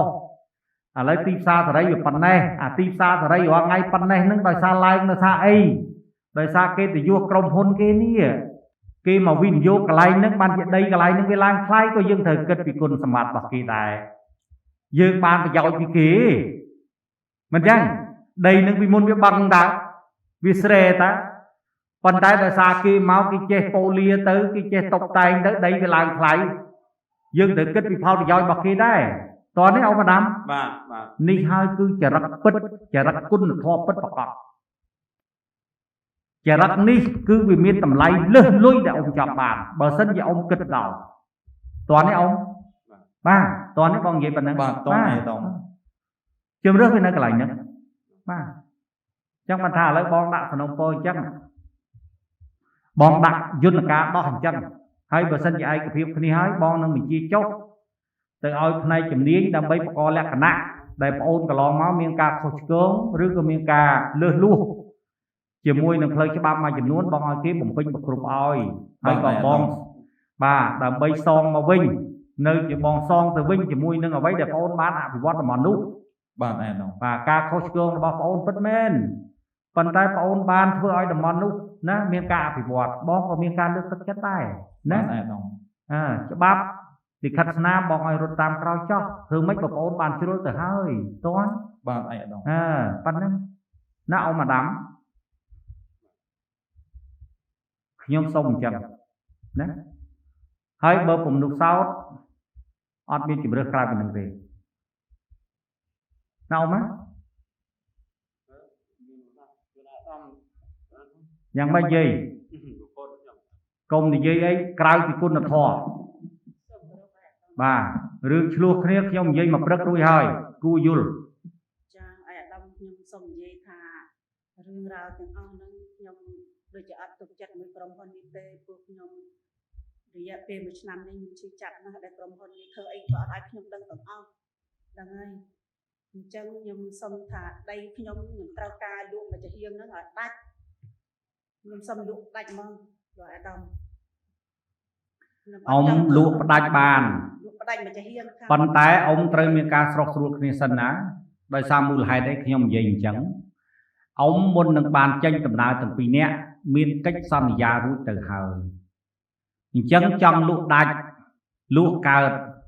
យ៉ាងណានោះតើតើមានការឯកភាពគ្នាហើយបើសិនជាអ៊ំមិនមានការឯកភាពគ្នាទេអ៊ំនឹងត្រូវតស៊ូជាមួយគ្នាទៅលើផ្លូវច្បាប់តទៅទៀតទី1ទី2អ្នកទាំងពីរដោះស្រាយមិនចប់ជាមួយនឹងសំណុំពរពុកម៉ែប្រជាពលរដ្ឋរបស់យើងនៅទីនោះគេនឹងដាក់ពាក្យប្តឹងពីបញ្ហារំលោភក្បត់ទៅលើកិច្ចសន្យានឹងអ្នក16អ្នកទៀតគេអត់បានប្តឹងទេណាគេប្តឹងអ៊ំនឹង2អ្នកនឹងត្រូវជាប់ទាំងពីរអញ្ចឹងកុំឲ្យមានបញ្ហាកាត់ទៅវិញខ្ញុំនិយាយអញ្ចឹងត្រូវខុស ត្រូវអានោះ បងតោះបាទអ្នកទាំងពីរដោះមិនចប់ពលរដ្ឋរបស់ខ្ញុំដាក់ពាក្យប្តឹងទៅស្ថាប័នច្បាប់ពីជុំវិញកិច្ចសន្យាលក់ទិញដែលមិនគោរពតាមកិច្ចសន្យាគេបន្ថែមទាំងឲ្យសងទឹកជំងឺចិត្តការប៉ះពាល់ពេលវេលាគេទាំងឡាយទាំងពួងដែលគេបានបងហើយបងប្រគ្រប់ហើយបងរំលោះហើយយើងមិនគោរពតាមកិច្ចសន្យាកុំច្រឡំខាតមួយជាន់ទៀតហើយពេលហ្នឹងមិនមែនខាតតបតវីទេអ៊ំអាដាមឯងក៏ខាតដែរពីព្រោះដើមកំណើតបើអត់មានដីក៏គ្មានការសាងសង់គ្មានអ្នកសាងសង់ក៏គ្មានអតិថិជនទិញអញ្ចឹងពលរដ្ឋខ្ញុំគឺជាជនរងគ្រោះខ្ញុំត្រូវនៅខាងពលរដ្ឋខ្ញុំហើយបើសិនជាអ៊ំមិនស្ដាប់និយាយគ្នាហើយហ្នឹងប្រាប់ឲ្យច្បាស់អញ្ចឹងអ៊ំចង់លួអ៊ំចង់ផ្ទេរទៅឲ្យភាគហ៊ុនមកខាងទៀតសូមឲ្យអ៊ំធ្វើកិច្ចសន្យាឬក៏សម្រុះសម្រួលគ្នារវាងប្អូនបាត់តាវីជាមួយនឹងអ៊ំអាដាមណាយាយតោះនេះខ្ញុំគិតថាគ្មានអីដែលយើងនិយាយគ្នាមិនកើតទេតោះយើងនិយាយគ្នាត្រូវតែកើតពីព្រោះកន្លងមកដោយឪពុកហើយនឹងកូនកុំឲ្យឆ្លោះគ្នាដោយសារប្រយោជន៍ណាអ៊ំមិនល្អទេតោះនេះខ្ញុំសូមប៉ុណ្្នឹងទៅចោះបានទេខ្ញុំសូមប៉ុណ្្នឹងណាខ្ញុំសូមប៉ុណ្្នឹងបាទណាបាត់តាវី បាទខ្ញុំឯកភាពឯកឧត្តមពីព្រោះនឹងជាគោលការណ៍ឈ្នះឈ្នះ បាទឈ្នះទាំងអស់គ្នាហើយអត់ទេអត់មានណាផ្ដាំផ្ដាល់ណាទៀតទេ បាទឯកឧត្តម បាទហើយយើងបិទសំណុំរឿងហ្នឹងទៅហើយមើលឯកសារដែលរៀបចំកន្លងមកដល់ត្រឹមណាឲ្យលោកអភិបាលស្រុកណានាងឡូយនាងហើយនឹងអូនហ៊ីមអភិបាលស្រុកតាមដានហើយប្អូនត្រូវមកតំណាក់តំណងបំពេញលិខិតស្នាមតាមផ្លូវច្បាប់ បាទ ប្រទេសមានច្បាប់ណាប្រទេសមានច្បាប់ត្រូវគោរពច្បាប់ បាទឯកឧត្តមសូមជម្រាបឯកសារខ្ញុំហ្នឹងគឺសូរិយាដីនៅក្រុងក៏គាត់បានធ្វើសំណើមកដល់មេឃុំរួចទៅហើយក៏ប៉ុន្តែដោយសារការអាក់ខានដោយសារតែមានវិវាទរវាងខ្ញុំមួយម្ចាស់ដីទៅវាមិនបានធ្វើឡើងមក បងថារឿងឯងបើមិនស្ដាប់បងវែងជាងនឹងទៀតចប់ទៅអត់ឲ្យនឹងគ្នាទៅចប់ទៅហើយធ្វើការតាមបងកំណត់នឹងទៅណា បានឯកឧត្តមអញ្ចឹងខ្ញុំសម្រេចនៅគោលការណ៍តាមឯកឧត្តមខ្ញុំនឹងទូទាត់កញ្ចប់ថវិកានៅវគ្គទី1នេះហើយខ្ញុំនឹងសាងសង់ឲ្យប្រជាពលរដ្ឋដោយដើមដដែលអ្វីដែលខ្ញុំ តាមកិច្ចសន្យា តាមកិច្ចសន្យាលក់ដោះដូរហើយខ្ញុំក៏សំណូមពរឲ្យម្ចាស់ដីធ្វើលិខិតហ្នឹងលក់ទិញដោះដូរកិច្ចសន្យាជាមួយខ្ញុំដូចគ្នាដែរ ត្រឹមត្រូវ ហើយចូលរួមដោយមានធនាគារហើយនឹងលោកអភិបាលដែលគាត់ខ្លាចគាត់មិនមានទំនុកចិត្ត ត្រឹម ឬ ត្រូវ ក៏មិនជាមួយខ្ញុំសូមឲ្យអាជ្ញាធរដូចជាខ្ញុំសូមអរគុណបាទលោកអភិបាលស្រុកខ្ញុំសូមអរគុណគាត់ដែលគាត់ខ្ញុំនិយាយចេញពីចិត្តពេលដែលគាត់ខំព្យាយាមបញ្យល់ខ្ញុំនៅលើកទី2ក៏ប៉ុន្តែដោយខ្ញុំព្រមតាមគាត់ក៏ប៉ុន្តែដោយម្ចាស់ដីគាត់មិន អត់ មាន វិលទៅក្រោយអត់វិលទៅក្រោយទេឥឡូវរឿងបងត្រូវបញ្ចប់ត្រឹមប៉ុណ្្នឹងណា បាទបាទ ឥឡូវបងអូនខាងបាត់វីទទួលហើយអ៊ំអាដាមអ៊ំយល់ថាម៉េចអានេះគឺក្នុងខ្ញុំបន្សុទ្ធឡើងវិញពាក់ព័ន្ធជាមួយនឹងកិច្ចសន្យាខាងដើមរបស់អ៊ំទេដើម្បីឲ្យអ៊ំមានទំនុកចិត្តនិងជំនឿទៅលើគ្នាទៅវិញទៅមកឡើងវិញណាអ៊ំណាបាទរបស់អ្នកណាអ្នកនឹងយកទូនីតិអ្នកណាអ្នកនឹងត្រូវធ្វើតែប៉ុណ្្នឹងទេតោះនេះអ៊ំបាទយ៉ាងម៉េចអ៊ំចង់យ៉ាងម៉េច ខ្ញុំចង់ជម្រាបអាដាមជាភាសាខ្ញុំចង់ក្រោយខ្ញុំសូមជម្រាបជូនថាដោយដដែលថាខ្ញុំសុខចិត្តថាសូម្បីតែក្នុងតម្លៃណាក៏ដោយដែលគាត់អាចមានលទ្ធភាពចរចានិងសាងសង់ឲ្យប្រជាពលរដ្ឋបាននៅលើដីចំនួន 5000 ម៉ែត្រការ៉េនេះជំហានទី1ហើយជំហានទី2ហ្នឹងចាំគាត់ដល់ពេលគាត់សាងសង់អា 5000 ម៉ែត្រការ៉េនេះរួចរាល់ហើយគាត់ចង់សាងសង់មកជំហានអាទី2អាទុន B នេះទៀតយើងនិយាយគ្នាតាមក្រោយទៀតអញ្ចឹងអាដាមខ្ញុំចង់អញ្ចឹងហើយអា 5000 ម៉ែត្រការ៉េនេះគឺខ្ញុំអត់មានចូលហ៊ុនពាក់ព័ន្ធជាមួយគាត់ទេឲ្យគាត់គិតតាមតម្លៃណាដែលតម្លៃដីគាត់អាចមានលទ្ធភាពបានក៏ឲ្យគាត់ធ្វើម្នាក់ឯងគាត់ទៅចុះឲ្យភាគ100%ខ្ញុំអត់ចង់បានទេអាដាមខ្ញុំចង់បានថារឿងតម្លៃដីហើយខ្ញុំគិតទៅតាមដំណាក់កាលគាត់មានលទ្ធភាព ដីនឹងគិតលក់ឲ្យគេប្រមាណ បាទ ដីនឹងគិតលក់ឲ្យគេប្រមាណ គាត់អត់អង្គការដែលគាត់ដាក់កិច្ចសន្យាហ្នឹង$140ក្នុង1ម៉ែត្រការ៉េប៉ុន្តែខ្ញុំអាចចោះមកទៀតអាដាមសុខចិត្តចោះឲ្យទៀត ប៉ុន្តែឥឡូវខ្ញុំអត់ដឹងទេថ្ងៃនេះបើសិនជាអ៊ំនៅតែអារម្មណ៍វិលវល់ដូចនេះខ្ញុំសុំតែធ្វើការសម្រេចតែមួយគត់ហើយសំណុំពរតែមួយគត់ បាទ គឺជំហានមួយនៅក្នុងគម្រោងរវាងអ៊ំហើយនិងបាត់វីអ៊ំអាដាមហើយនិងបាត់វីត្រូវធ្វើឲ្យចប់ចុងចប់ដើមជាមួយនឹងពលរដ្ឋរបស់ខ្ញុំ6 10នាក់6 10អតិថិជនដែលស្មើនឹង23ល្វែងធ្វើឲ្យរួចរាល់ឲ្យពលរដ្ឋរបស់ខ្ញុំតែប៉ុណ្្នឹងហើយចំពោះការងារផ្ទៃក្នុងរបស់អ៊ំរបៀបម៉េចបើអ៊ំត្រូវការខ្ញុំមកជួបខ្ញុំដោះស្រាយឲ្យម្ដងទៀត បាទ ប៉ុន្តែថ្ងៃនេះគឺខ្ញុំតំណពរប៉ុណ្ណឹងតោះនេះបាត់វីបាទខ្ញុំសូមប៉ុណ្ណឹងឥឡូវឯកភាពវិញយើង បាទ បាទហើយចំពោះបញ្ហានៅក្នុងកិច្ចសន្យាដែលអ៊ំអាដាមគាត់មិនគោរពកិច្ចសន្យាខាងដើមបាត់វី បាទ អូននឹងធ្វើការតាមច្បាប់ចុះ បាទឯ បាទអាហ្នឹងគេត្រូវធ្វើការតាមច្បាប់ បាទ បាទត្រូវប្តឹងផ្ដាល់គ្នាទៅរកអ្នកច្បាប់អ្នកទម្លាប់របៀបម៉េចបងអូនរកចុះតោះនេះ បាទឯកឧត្តម ហើយបើសិនជា